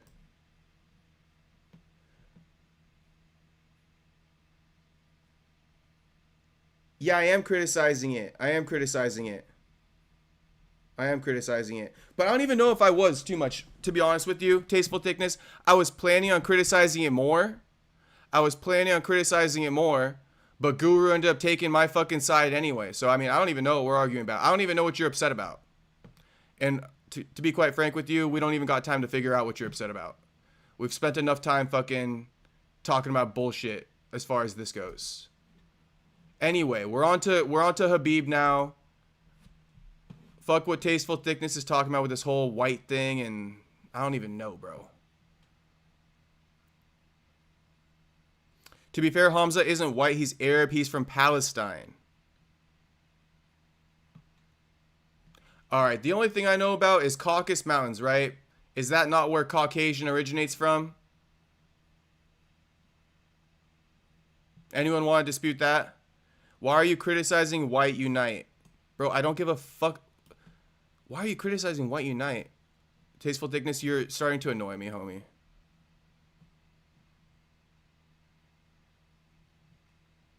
I'm going to say this once for Tasteful Thickness, and if you say anything else about it, I'm not even caring to respond. I'm not criticizing White Unite. All I'm saying is that MMA Guru has it out against Muslim fighters, okay? MMA Guru, since you want to keep twisting up my fucking words, homie, MMA Guru has it out against Muslim fighters. So he does not keep it down the middle when he speaks on Muslim fighters, Tasteful Thickness, and that's what I don't respect. Keep it down the middle. Don't let your personal fucking preferences get in the way of you keeping it a buck. Because over here, we keep it a buck, Tasteful Thickness. We don't let our personal fucking preferences, our personal fucking jabs get in the way of sharing the truth with the audience. Okay, so I'm criticizing him not for white unite, homie, whatever the fuck stupid ass shit that is. I'm criticizing him for letting his own personal fucking issues with the Muslims get in the way of keeping it a buck and calling it down the middle. That's what I'm criticizing him for. But with all of that being said, okay, he ended up changing his fucking stance and taking Khamzat's side, and I didn't criticize him after that. So enough is enough, homie. Enough is a fucking enough. You and your white unite shit, take it somewhere else.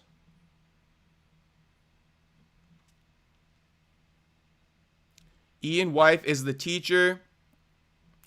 Seeing she's older than him, when she says jump, Ian says how high. HT Invio, you can be Muslim and be white. I know, they're tripping, dude. They're tripping. They're tripping. I don't know why they're tripping like that, Invio, but they are. Khamzat's fucking white, bro. He's from the Caucasus fucking mountains. Look at his fucking skin pigment. Okay? Look at his fucking skin pigment. He's fucking white.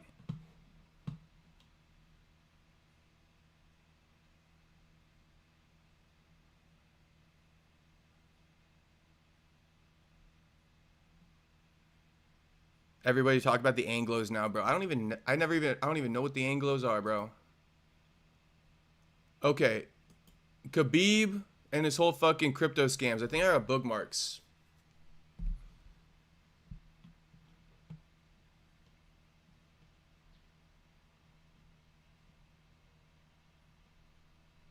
That's that annoying shit about Guru, though. I get fucking people like bringing up race and all that shit. I don't give a fuck about that.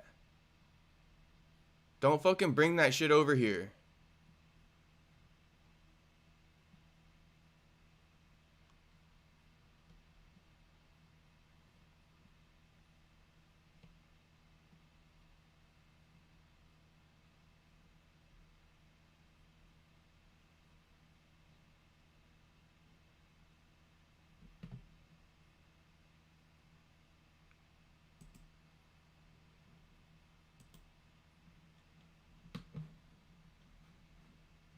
Thank God Tasteful Thickness stopped fucking writing that stupid shit. Alright, so Casual MMA, a viral ass account. We all know Casual MMA. They said Khabib is literally a scam artist now. His legacy has been destroyed. So let's look into this.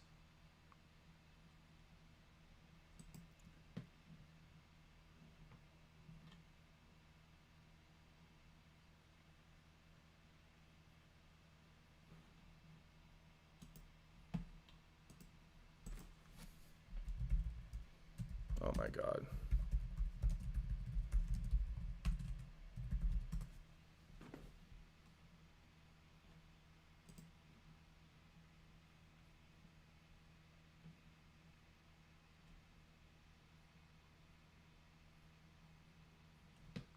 Miata boy, I'm sorry, homie, but you're full of shit. You're full of shit, homie. Chimaev was born on May 1st, 1994 in Gvardiskoy, Czech Republic, Russia, to a poor and conservative Muslim Chechen family. So why are you telling me he's from fucking Palestine, homie, and moved to Chechnya?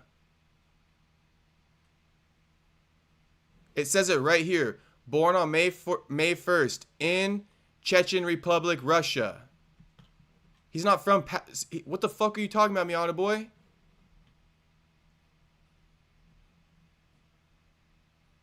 The fuck are you talking about, homie? You boys be listening to Guru or something and not even fucking looking shit up.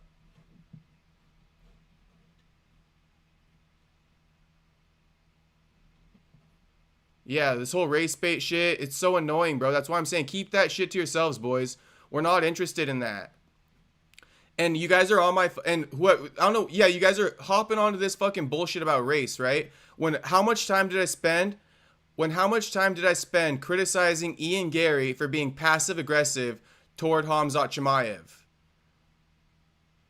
I seen it in an interview. All right, Miata boy. Well, you know what I mean, homie? Let's get to the fucking other shit now. I'm over that fucking race stuff. That shit is stupid as hell.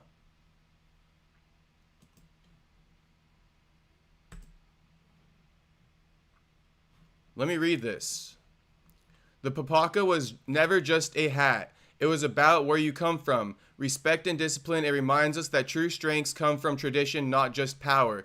These are all things my father taught me when he passed the papaka down to me, and now I'm passing it on to you. Now anyone can gift the papaka to a friend, brother, or mentor, a way to show respect to where you come from. And while you're going, exclusively on Telegram, this is my culture, my story. This is my gift to you only on Telegram. Click here to get your digital collectible gift now.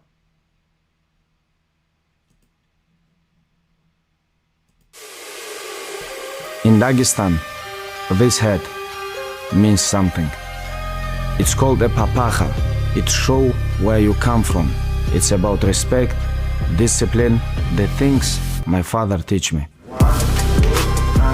Every man in my village grew up seeing this hat.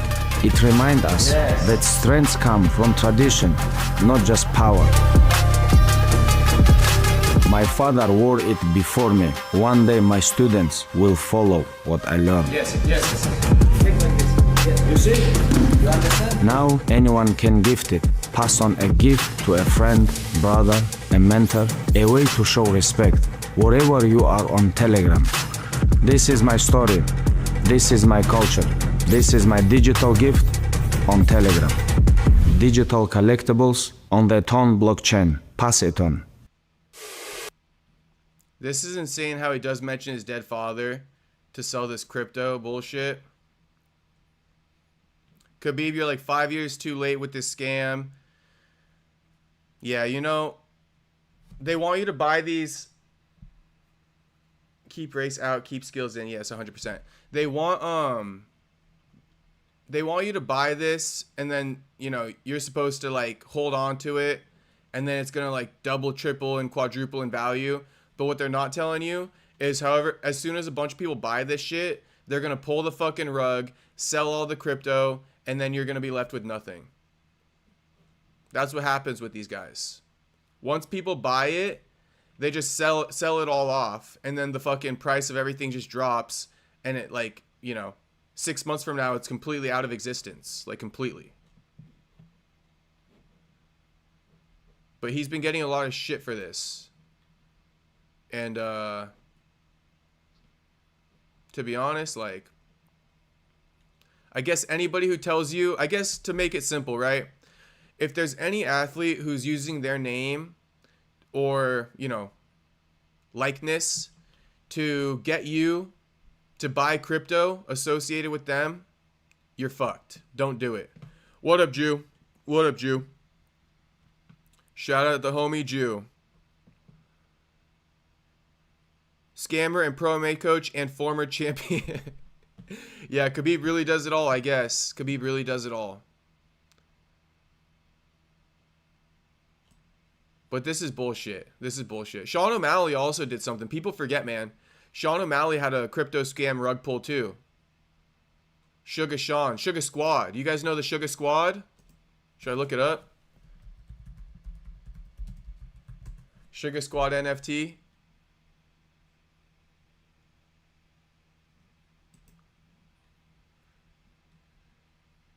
Yeah, Sugar Squad. His NFT collection went to shit too.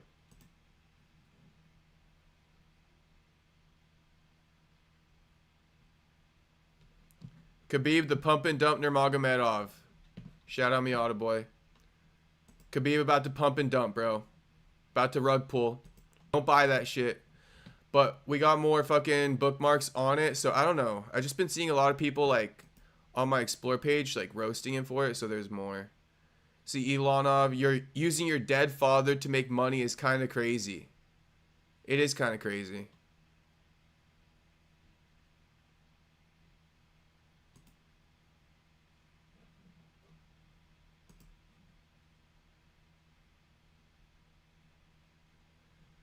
Giveaway. My father passed this down to me. Now I want to pass this down to you. I am giving away 8 signed papakas in honor of my Telegram digital collectible gifts. To win, all you have to do is download Telegram, subscribe to my Telegram channel, repost this to your story with my Telegram link, and a screenshot of your bid on my Telegram gift and tag me. Is this even on the Dead Homies Buy My Papaka? Khabib literally said on the Dead Homies buy this NFT. I was just gonna say, is this a giveaway or is it like a, oh, so it's both. He's giving away signed Papakas, but then he's also telling you to buy it.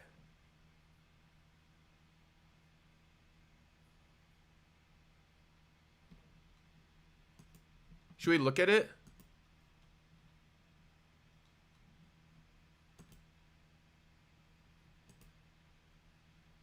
I have Telegram on my phone.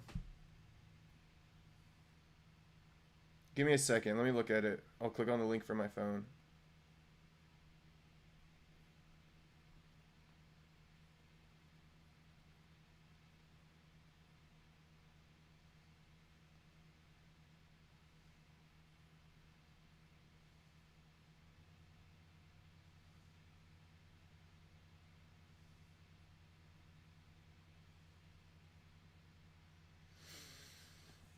Okay, so I got this Telegram thing on my phone. So how to become a Telegram gift magnet. Buy a gift.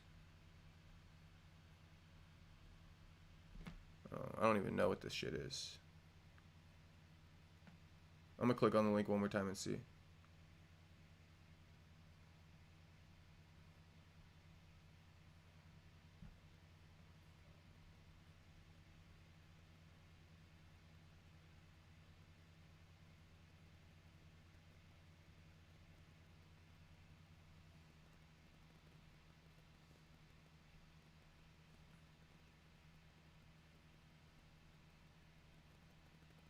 Alright, yeah, I don't know what the fuck.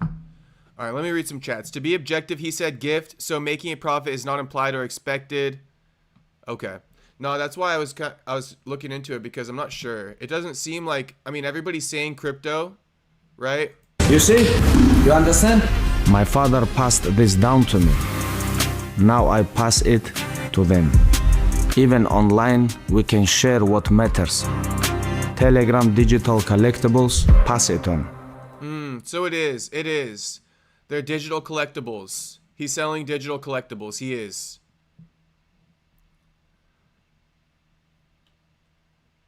This scammer shit is against his religion. Jake Paul did a few of them too before his boxing took off. This was after his YouTube views slowed down. Damn. Nah, yeah, a lot of them did it, but it was like in 2021, 2022. He should just sell an autograph photo in Speedo. People forget, man. Khabib gave his dad COVID after coming back to the US. Oh my god. Oh my god, Miata boy. Jesus fucking Christ, homie. Saxby, are we sure he will pump and dump though? I feel like he would not do that. These things, Saxby, in the nature of it, it's pump and dump, bro. They're not going anywhere. They're not going anywhere.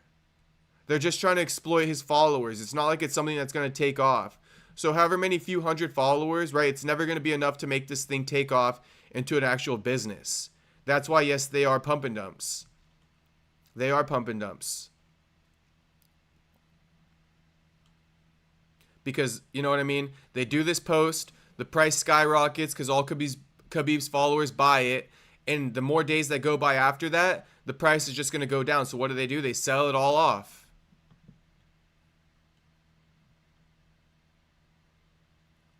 Peter Yan roasted Sugar Shane by calling him a hooker on the street. That was a classic roast. Even Sugar acknowledged it. Yes, with the red hair. It was pretty good, I'm not going to lie.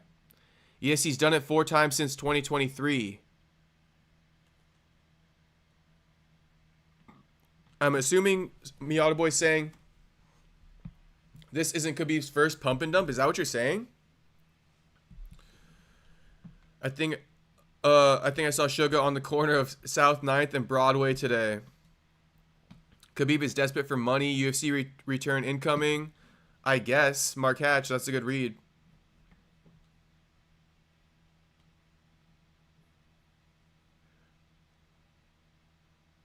Khabib was cursing Umar for reading the Godfather book. He feels like it's for criminals and told him to read his religion instead. I saw that, Saxby.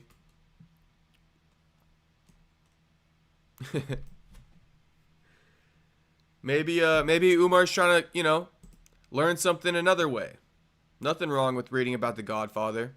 Khamzat also pump and dumped. Dude, Khamzat had one of the worst pump and dumps of all time. There was literally like records that were tracking it. Some crypto fucking investigators were on Khamzat about that. I can't see O'Malley becoming champ again.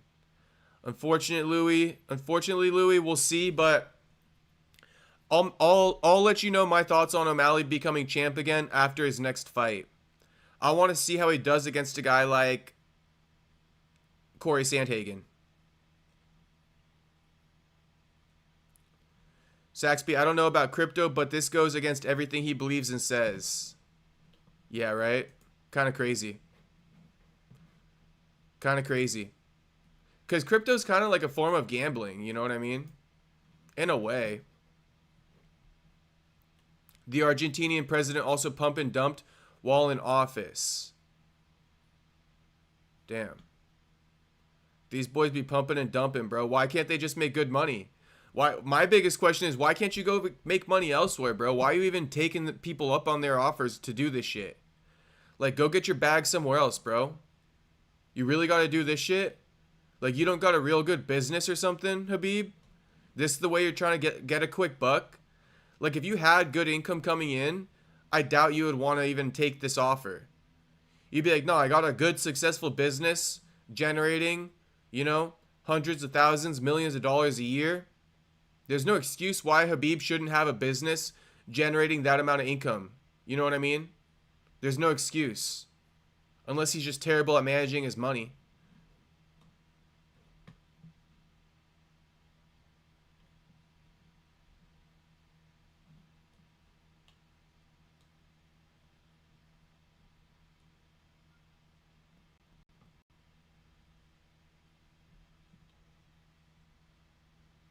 This does not make sense for me. It's like guru-loving Muslim fighter all of a sudden. I would never believe that. LOL. Okay. Khamzat does not have Khabib's principles. Okay. I got you. Yeah, you'd think Khabib would get some nice money from being a coach. Or owning a gym, Mark Hatch. Or owning a promotion. You know, Eagles MMA. Right? You would think. You would think he would have some type of business. Conor McGregor does. Conor McGregor don't need to be doing no pump and dump scams, crypto scams, as far as I'm aware of. If I'm not aware of it, somebody let me know. But I don't think Conor has to be doing shit like this. Khabib versus Ilya, I'll watch. Bro, Khabib. I feel like I would pick Khabib. Who would fight Khabib anyway? Shit, Khabib ain't coming back, bro. What is Khabib even buying for himself? LOL. He don't buy shit for himself. He probably gets everything for free. He's at that status.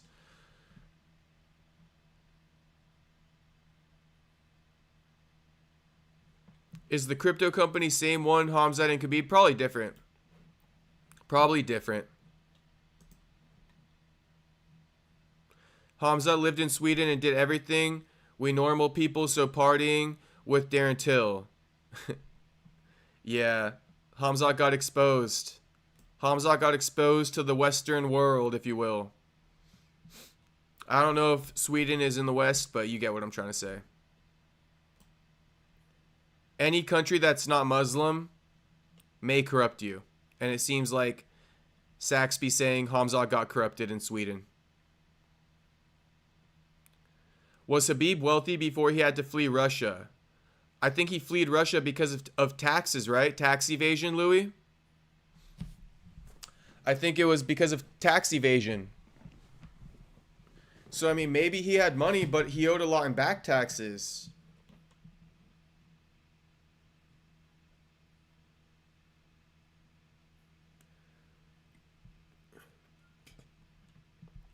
Pump and dump after Five Guys. Shit. You know you gotta take a shit after Five Guys, homie. America first. Khabib should be Five Guys spokesperson. Who would be my Five Guys spokesperson?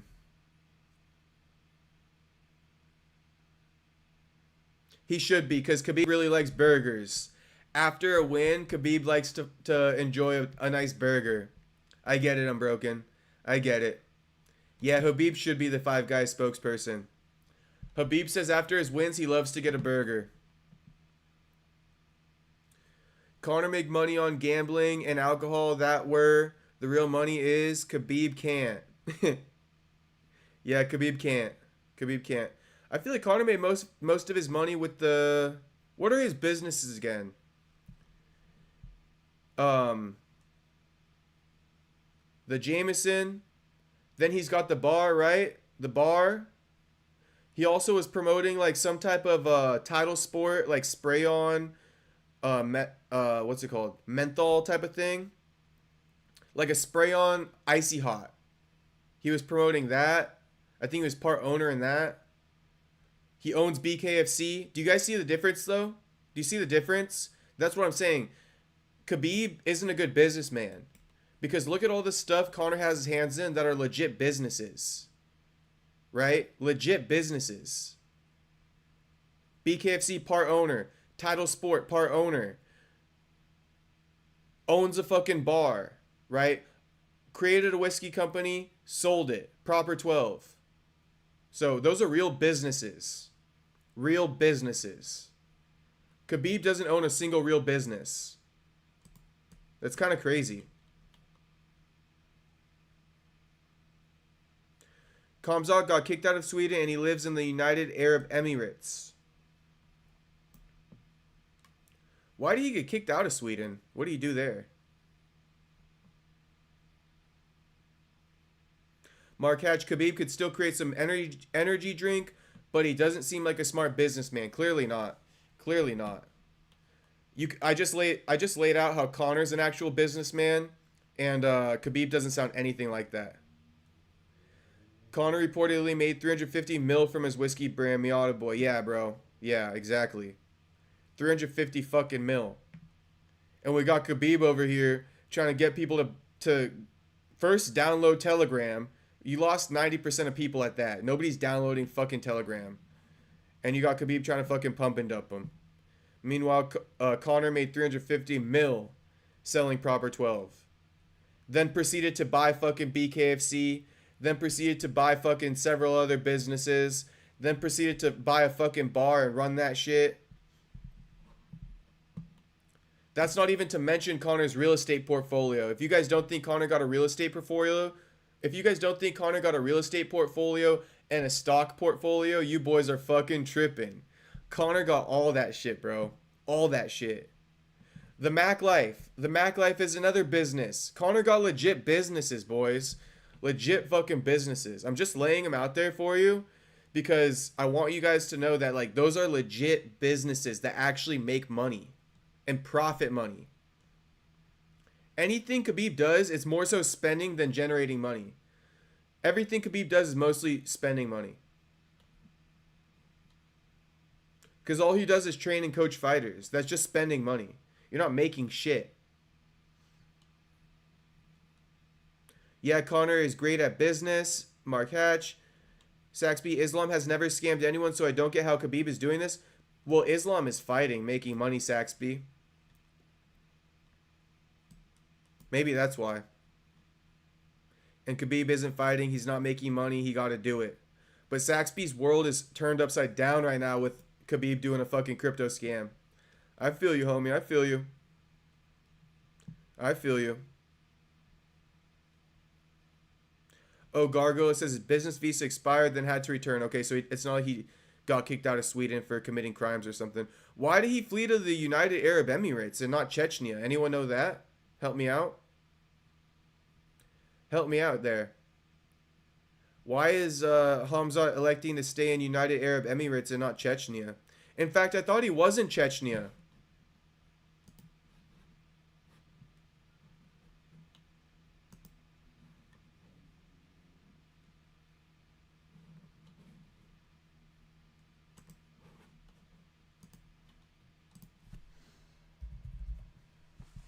I thought he was in Chechnya.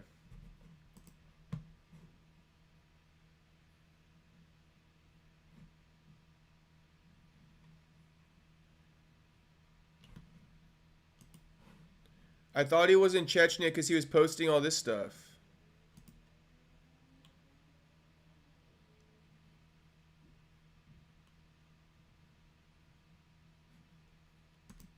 And most importantly, this one. But maybe he's not in Chechnya.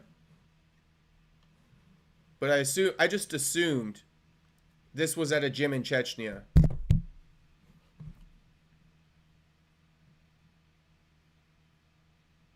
McNuggets made his millions from the Mayweather fight, then invested wisely so he can snort it all away. Oh my god.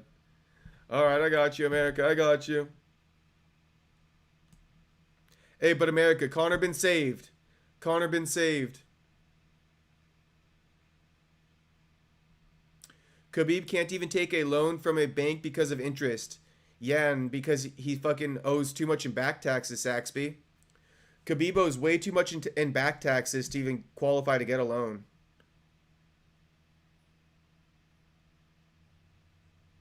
I don't know. He has criminal record for punching a guy for trying to stop his friend from shoplifting. Damn, if you're talking about Khamzat, I didn't know that. I live in Sweden. Khamzat was an immigrant and he never became citizen, so Dubai offered him one. Oh, okay, I got you. So he basically went to United Arab Emirates because he has citizenship there. I could imagine that he's nearing the billions. Conor gonna become a billionaire soon, Miata boy. I'm sure that's one of Conor's goals, Miata boy, to become a billionaire. Should we look at what Conor's net worth is? Conor McGregor net worth. I like ChatGPT.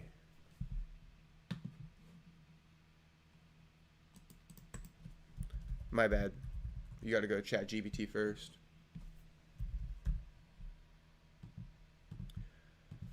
What is Conor McGregor's net worth? Bro, I haven't heard anything from Tasteful Thickness ever since he got on my ass, got on my fucking bumper about some bullshit about Khamzat. And it's like, homie, where you been, bro? Where'd you go? Where'd you go? You couldn't have got that upset, homie. Okay. My bad. All right, let me read this real quick. Conor McGregor net worth estimated. Most credible financial outlets including Forbes, Celebrity Net Worth, and sports finance analysts have consistently estimated Conor McGregor's net worth in the range of 180 to 220 million in recent years, with the majority of that coming from the sale of his whiskey brand Proper 12, reportedly well worth over 100 million to him. Massive UFC paydays, Khabib Poirier, the blockbuster Floyd Mayweather boxing match, 100 million. Endorsements and business ventures, title, McGregor Fast, real estate, pub ownership.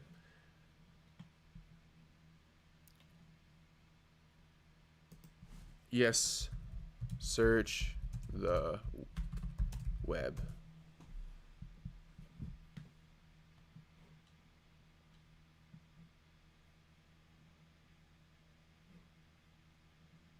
So he sold his majority stake in Proper 12 whiskey as part of a $600 million deal. So he didn't get all $600 million. He got a majority. He got a majority of the $600 million. So that previous one where it said 100 million, nah. They said well over 100 million. If he got the majority of 600 million, damn. Sounds like it was over half of that, right? If he got the majority.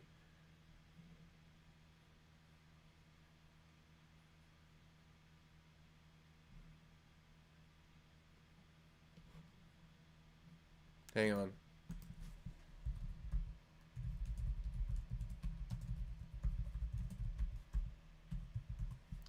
Forbes, Conor McGregor 2024.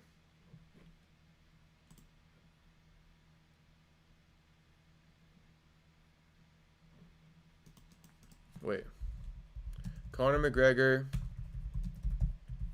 Forbes list.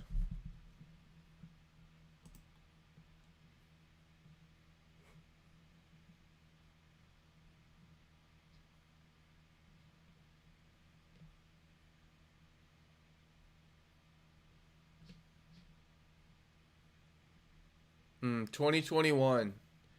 In 2021, Conor's net worth was 180 million.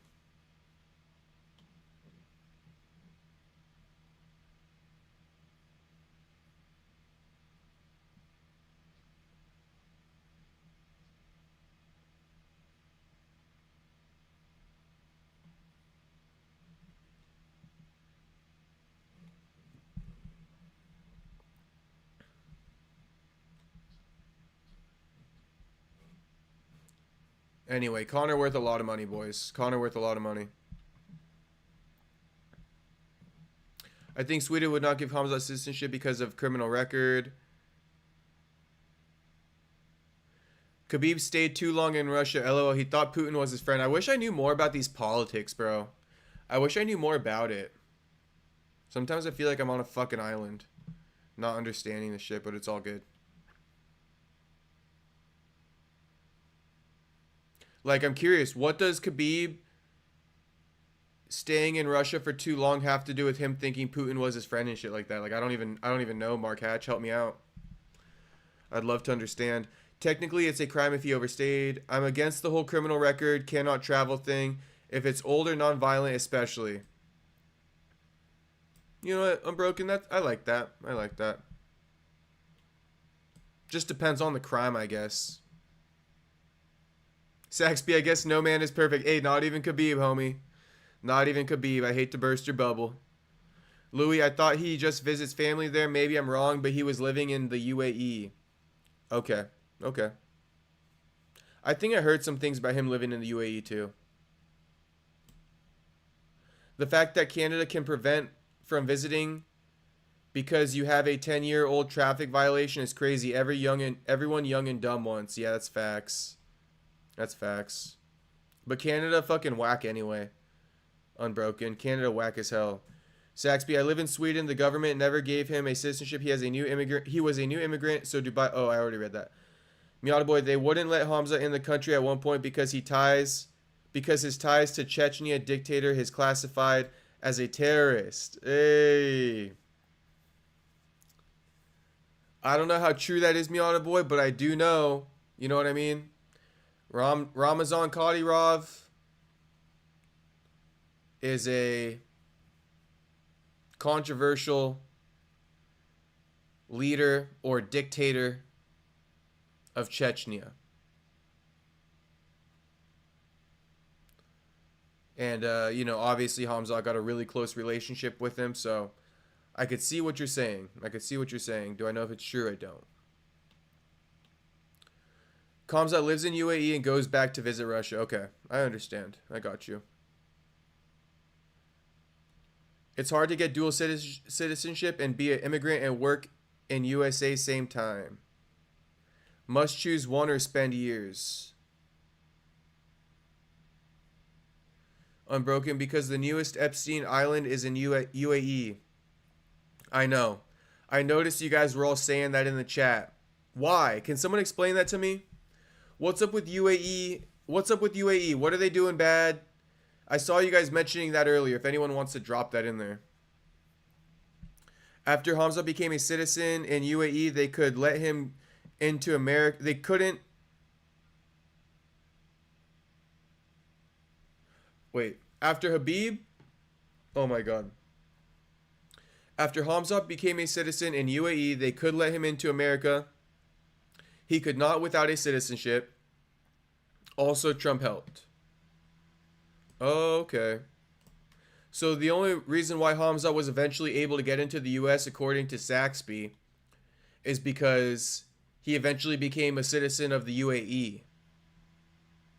So if Khamzat didn't have citizenship anywhere, America wasn't about to let him in. Interesting. And yeah, of course, Donald Trump's fucking corrupted ass fucking helped. Not that that was corrupt, him helping, but I just think Donald Trump is corrupted by Benjamin Netanyahu. Conor will buy Grindr, hopefully. Isn't that the Diddy fucking one or no? I mean, Russia doesn't operate on a fair law. Putin could have made those unpaid taxes just go away. Ah. So that's what he was hoping for then, huh, Mark Hatch?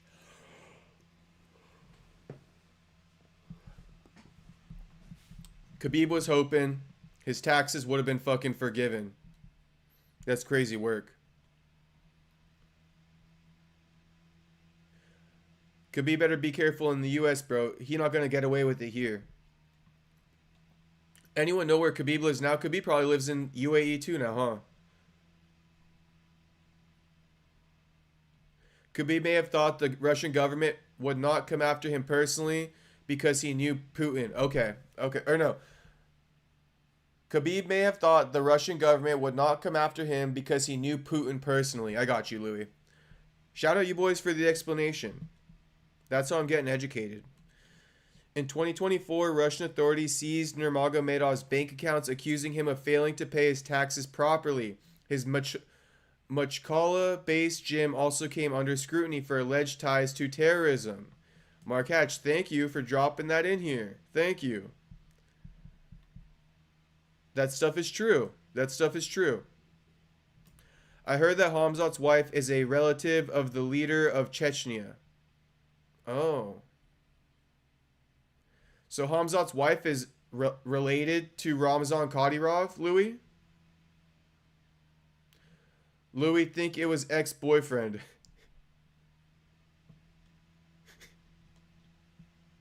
Unbroken with the fucking Diddy comments is crazy.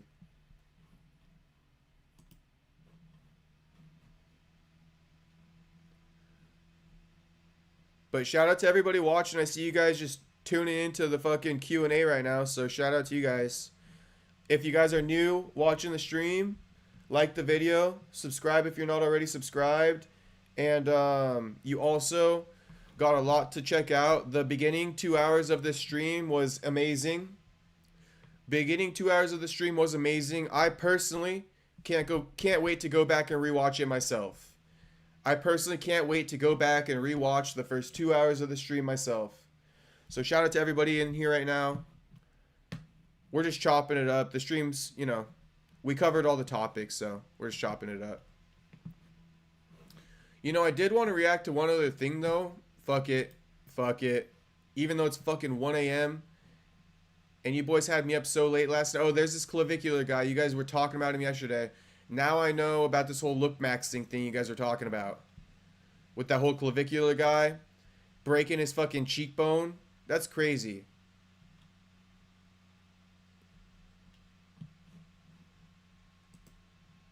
Let's watch the Ryan Garcia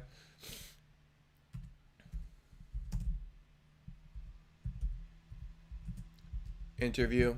This is probably going to be a historical interview, I feel like. That's why I want to watch it. This one. 18-minute interview. Fight Hub TV, Ryan Garcia. Same ass whooping. Ryan Garcia goes in on Devin Haney rematch after Norman Jr. win.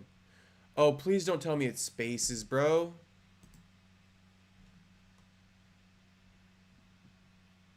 It's Spaces.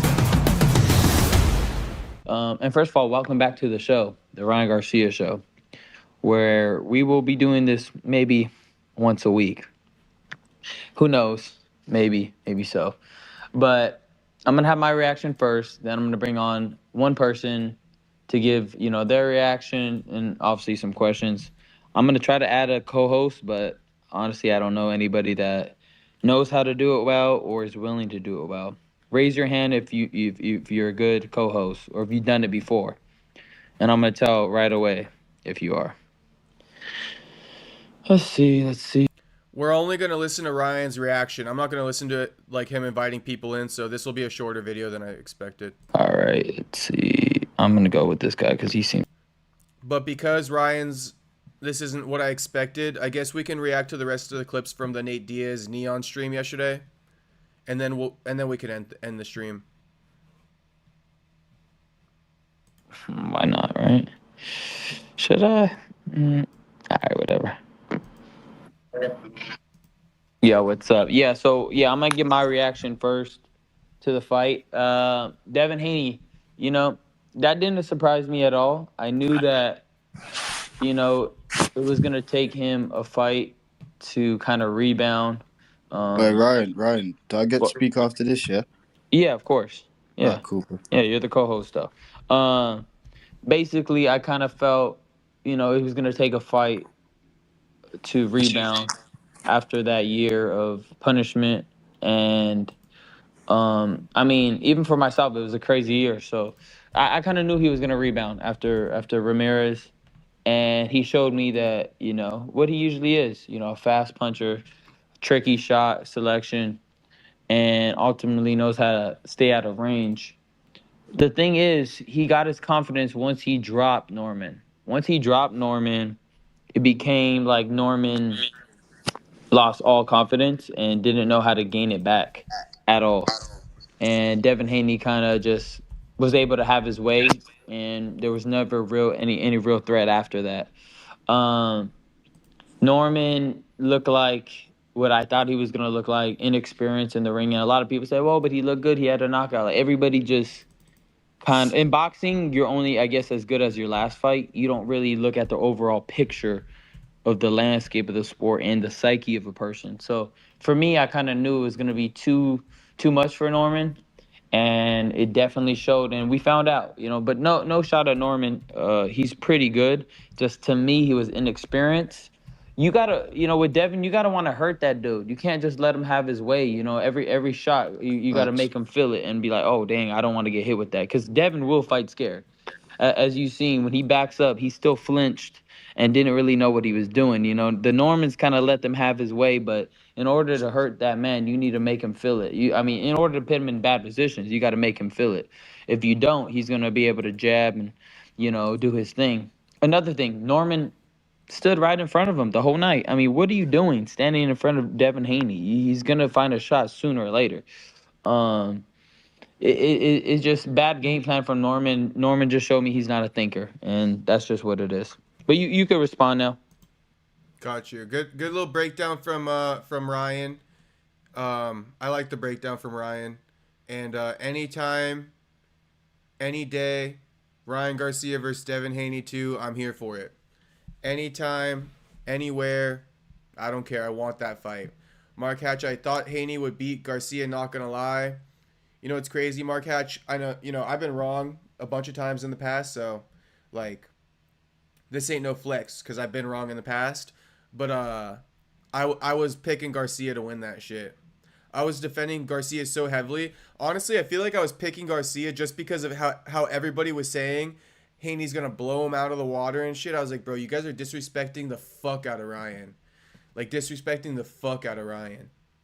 These guys were literally in the amateurs together, him and Devin, and Ryan was always the big dog in the amateurs. You know what I mean? But, wait, is he dead? Oh, Ryan Garcia? No, he not dead. This is just some fucking, it was like his spaces, and then they took a screenshot of his face. Bro, what happened? Nothing happened. Nothing happened. Nothing happened, homie. W edit. Nothing happened. I don't even know what you're saying. But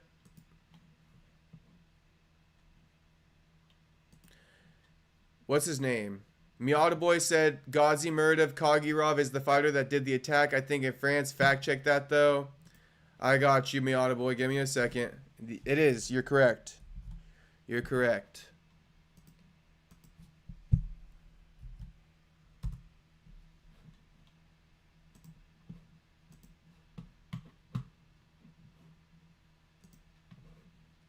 Yeah, this is the situation.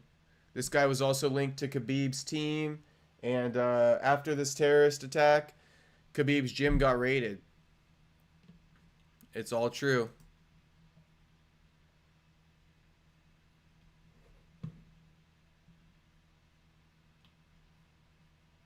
Did you put money on Garcia? He was around X7, I remember. No. I haven't been betting Mark Hatch for probably 2 years now. Shit. Maybe I can get back into betting eventually, though. W edit, thank God. Yes, sir. Ryan Garcia is okay, W edit. Don't trip. Ryan Garcia is okay. He's alive and well. Oh, W edit is about Charlie Kirk. W edit. Rewind the stream the first 2 hours. W edit. You got 2 hours to catch up on. The first 2 hours of the stream was dedicated to Charlie Kirk's assassination and Bryce Mitchell calling bullshit on on that one dude being the gunman because he's gay. All right, that's all I gotta tell you. That's the cliffhanger. Okay, that's the cliffhanger. I guess another cliffhanger. Bryce Mitchell blaming Donald Trump, Netanyahu,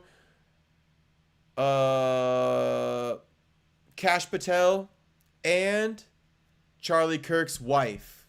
Charlie Kirk's fucking wife. So rewind it 2 hours to get context on what I just told you, W-Edit. Shout out to you, homie. Make sure you like the video and subscribe too. Why is every crazy fighter a flat earther? I don't know. Give Connor and Ryan a podcast. Money. Shit, Connor and Ryan would be a great podcast. They got great personalities. Mark Hatch, that's actually a great idea. I'd watch it. Yeah, me too. Me too. All right. Shit, I feel like Neon cut a lot of parts out of his stream, but I'll give him benefit of the doubt that he didn't. But if he did cut them out, Jake Shields posted them, so we'll watch them.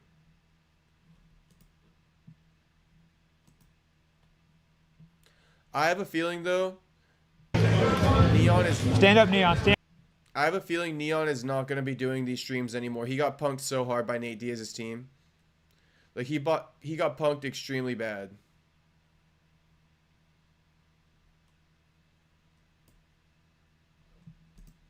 Hands. Damn, there you go. Keep fighting. Continued, bro. Not too long left. A little over a minute. There you go. You got her headlock. Shake. Turn on top. Turn on top.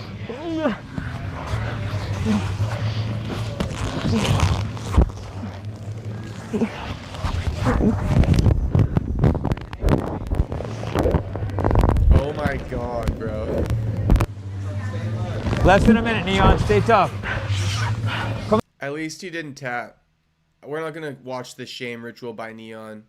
I'll let you guys watch it on your own time. Damn, Neon did rounds on rounds, though. You know what? Credit to Neon, bro. Credit to Neon for doing rounds on rounds. What did he say at the end? Bro.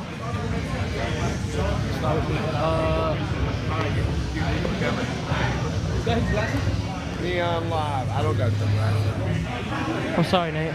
Good. All good. Can I Good. get a hug? That's what you needed to do. Guys, come get some rounds. Let's get work. Thank you, man. Did 3 fights. Hey, fight. I tried. I wanted to keep going for you. All right, we got to react to the clips on Jake Shields' Instagram. 1 second.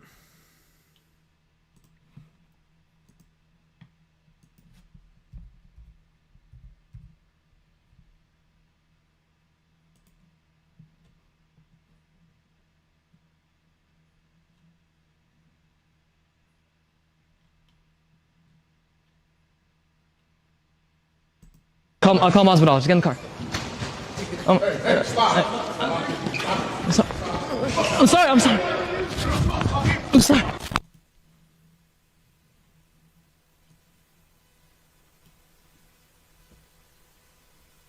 Please, I'm sorry.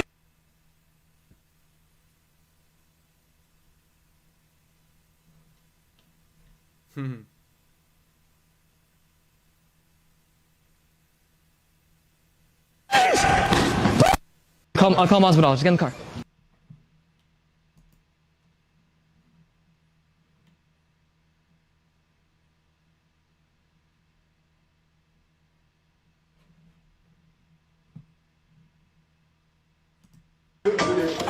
Oh my God. What's up?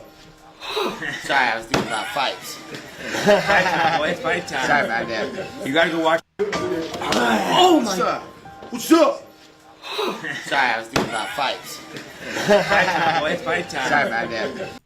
Sorry about that.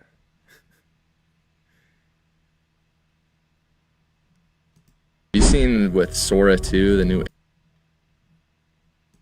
Just be honest with me. No, it's not there. I mean, now that we're past that. Let's have Randy get going. In that moment, True. if I got lucky, I didn't get caught. Good point. Like, I would have been fucked up bad, right? Oh yeah, no, it was gonna be with a bunch of hooks and just fuck you up. I think Randy's gonna warm everyone up. So Let's go, boss man. I'm glad to be alive. Oh yeah, no, it's good. I'm glad. I'm glad. Hey, you're fast though. You had your track shoes on. I ran it ongoing traffic. Yeah, I know. Hey, you were running quick as fuck though. I'll give you that. I was like, good work. Hey, you know, hey, that's the first rule, you know, cardio. My cardio sucks. It's the guy you want to like you. It's just the adrenaline. The adrenaline. No, we're friends, right? Yeah, no, we're good. We're straight. Just be honest with me.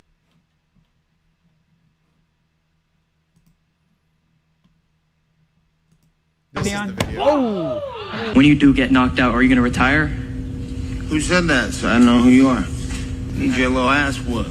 I got little girls over here that'll fuck you up.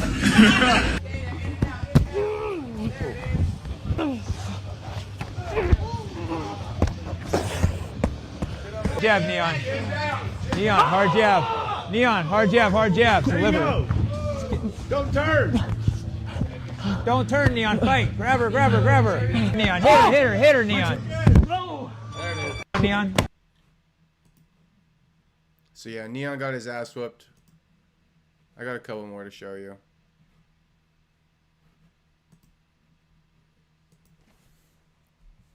Wait, it's actually on my Instagram. It's this one. This one, quick video. You wanted my video to fuck me up. No, I didn't. I was just being a troll. I was being a punk. I was trying to clip farm. I was trying to do anything for views. I was in a different era back then in my life. But you know what's crazy? That situation changed my whole outlook on life. And like, if you look at my stuff for the past, like ever since then, it's been entirely different. I'm on a different journey. It's all because of that situation. So, and I met all the people that were that. It's a good learning experience. For sure. And you didn't have to accept my apology, and you did, which I really appreciate. Because I'm still learning. I'm 21 now, so I'm a man now. But I was really immature back then. You know what? Credit to Neon. I will give Neon credit here and be like, listen, man, Neon. After that incident with Nate Diaz last year, in what was it, like June or something like that, or July? This is the picture of him asking that stupid ass question too. He did change it up, right? Because he was traumatized over that, and I'll give him respect for that. You know what I mean? He wanted to rebrand his content. Now sometimes his reputation is gonna follow him, like it did when he stepped in Nate's gym. But credit to him for showing up there. And low key today, I had a thought cross my mind. I was like, hopefully Neon's not too fucking like bummed about getting his ass beat by all those kids and chicks during the Nate Diaz stream. You know what I mean? It's just karma. It's just karma, bro. You had it coming. It ain't no big deal. But credit to Neon for getting more on the positive tip, though. You feel me? Like, I fuck with that. People can grow and evolve. You don't got to hold them to the same standard they were back then. He was a young kid. Now he was 20. Now he's 21. So credit to Neon, man. Credit to Neon. All right, I'm going to read these chats, and then we'll get out of here, boys. And, you know, you already know the deal. I'll see you tomorrow.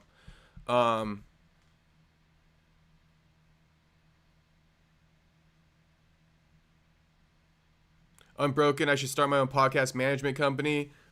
Shit. The fact that you're in here, Broken, shows that you got good taste. So, might be a good idea. You feel me? Unbroken could be like a podcast A&R. He can spot talent.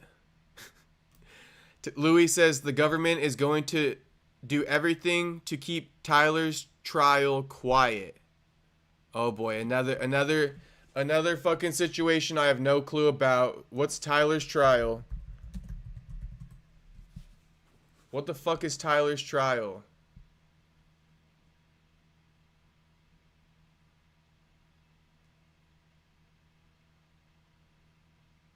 Angels?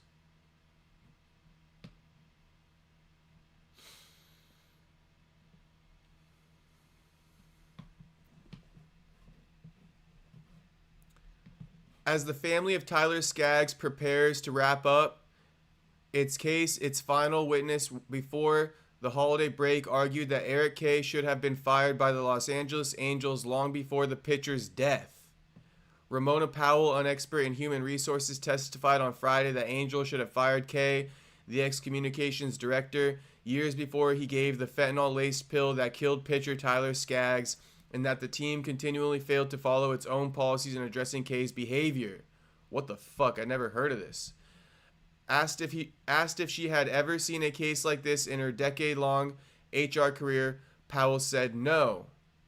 K is serving 22 years in federal prison for providing the aforementioned pill that killed Skaggs on July 1st, 2019. Skaggs' family is suing the team for wrongful death, alleging the club knew or should have known that K was giving players drugs. K voluntarily resigned from the Angels in November 2019 while receiving a severance package, according to his ex-wife Kamala K. It wouldn't have gotten to this point, to be honest, if I was running the HR team and these things were happening, Powell said in 2019. He wouldn't have been there. Powell was the final witness before a week-long break in the trial for Thanksgiving and the penultimate witness in the Skaggs case. She was paid by the Skaggs legal team to testify, but noted under oath she doesn't testify in cases if she doesn't believe in the party's argument. The Skaggs side will call their final witness on the morning of December 1st, and then the Angels will have 2 weeks to present their defense before the jury begins deliberations. I'm not reading all this. That was enough. That was enough for me to read. It's crazy because it seems that a lot of these Russian fighters have a lot of scratchy backstories that nobody talks about. Miata boy, they just might. We gotta look into them a little bit more.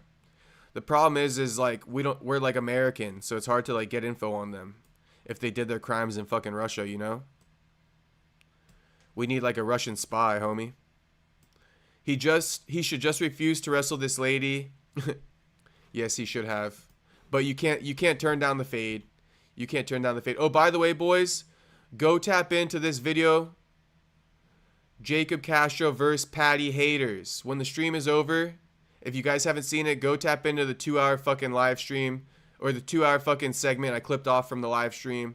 This is the full debate, 2 hours 19 minutes. So help me out once the stream is over. Just go watch it and like it and shit if you got some time.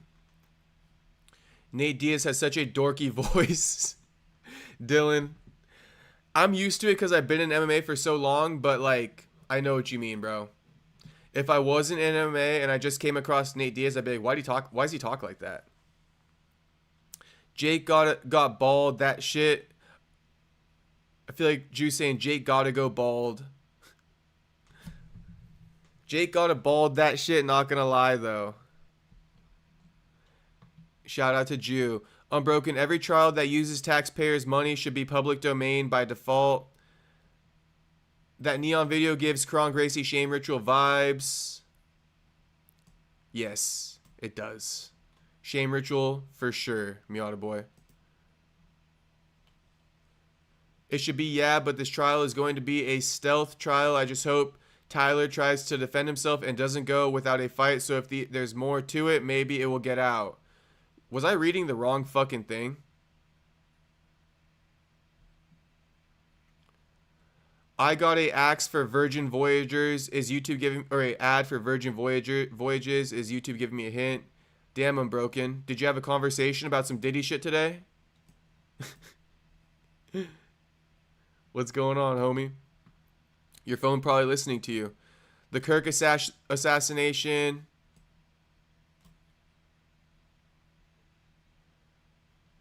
Damn, so I was just reading some bullshit for like a few minutes. That's stupid as hell. Oh well. Charlie Kirk murder trial. Why are you guys calling it Tyler? That's so weird. Hope Tyler tries to defend himself. Who the fuck's Tyler? Let me guess. That's the guy who shot fucking Charlie Kirk. See, boys, I told you I could be a little bit slow sometimes. Oh, Tyler Robinson. Okay, the Tyler trial. Okay. Damn. I feel stupid as fuck. Oh, well. I guess that happens sometimes.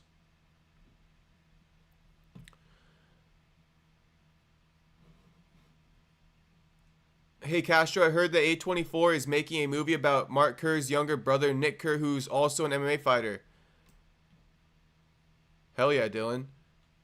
I still haven't watched the one with The Rock, but I got to. And I don't know if I'm mistaken, but maybe I did see an ad for that, for whatever you're talking about. If they're showing ads for that, then I saw it. If they're showing ads for that, then I saw it.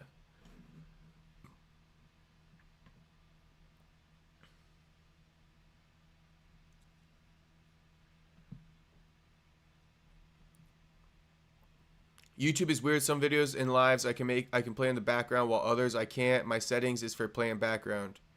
Well, hopefully you can play mine in the background, Unbroken.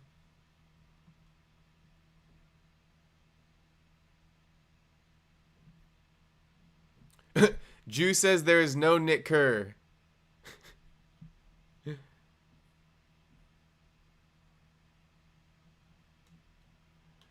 Bro, what the hell is going on here? You boys are... Go to sleep so I can rewatch the stream. I'm about to go to sleep, boys. Clearly, I'm fucking tired. I'm confused left and right, but it's all good. I'm just trying to finish reading these chats. You need a Discord where we can send you clips. I'm working on it. I'll get a Discord going. Maybe I'll do that tonight. Saxby. I was thinking about that. Also, that way I could just like drop in the Discord and send you guys a message like going live in 30 minutes. Because I feel like, you know, some of you guys be waiting on me to go live, and I go live late and shit, so I figure Discord would be good for that. I can just drop some updates in there about the lives. And you guys can send me topics, you know what I mean, to cover on the live. So I can get your guys' input too. You needed, yeah, that was another case. He's Tyler Robinson, yeah, sorry. It's all good, it's all good. It's the end of the stream. Oh my god, you boys. I can't believe you. Fucking A, Dylan. Fucking A. Now I gotta watch Dylan's comments with a much more watchful eye. You guys just Michael Bisping me. You guys just did me like Michael Bisping. How fucking dare you, Dylan? How fucking dare you, Dylan? Shit, I might have said that name like 3 times.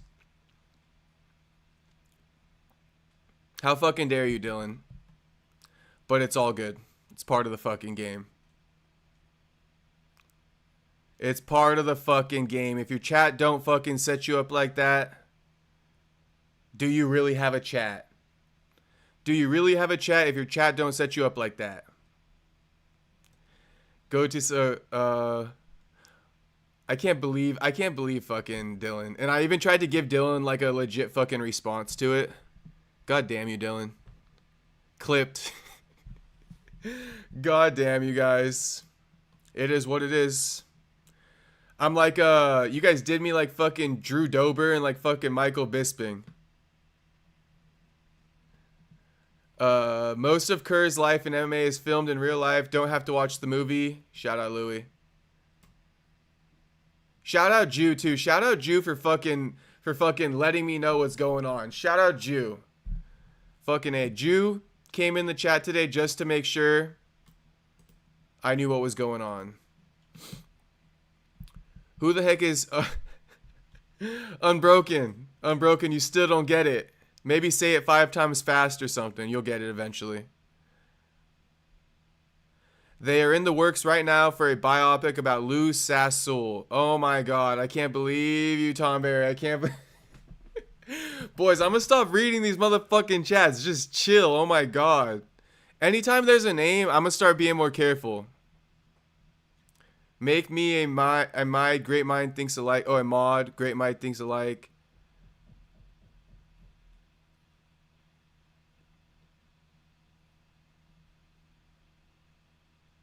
LMAO.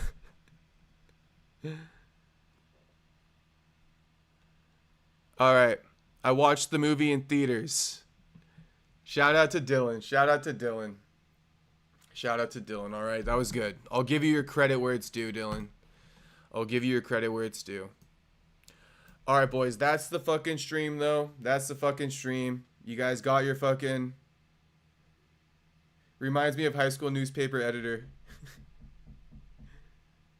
Mode. Saxby, you want to be a mod? I'll make you a mod, homie. I'll make you a mod. But don't be doing no bullshit. Just moderators, you only delete spam.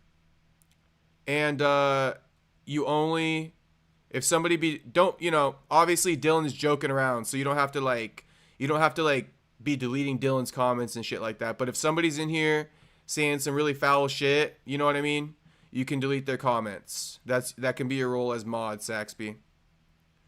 But like I said, The boys who are joking, you can let them be. Don't take them out. Or else I'll have to take you away from being mod. But I'll make you mod. Standard moderator. But you don't gotta do much for mod, Saxby. You don't gotta do much for mod. Alright? Only if I... Okay, I got you. The headlines will be Jacob Castro says blank blank live on stream. Alright. W mod. Alright. Shout out to you boys. You got one over on me. Alright? You got one over on me. Now I'm in the fucking...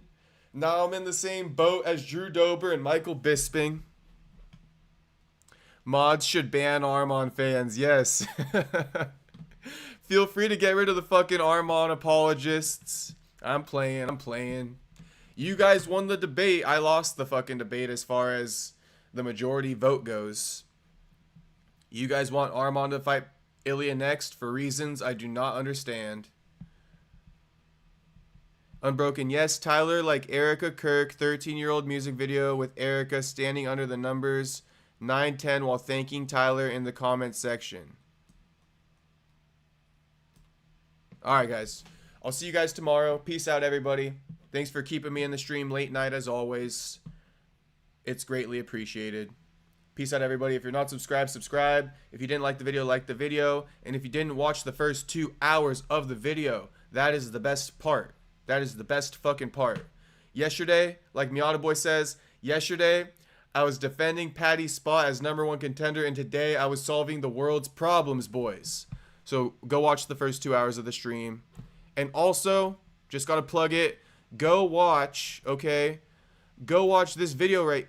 Hang on, let me fucking... Go watch this video right here. Jacob Castro versus Patty haters. Jacob Castro goes to war with UFC fans over Ilia Toporia's next opponent. Come on, boys. Come on. Go watch that shit.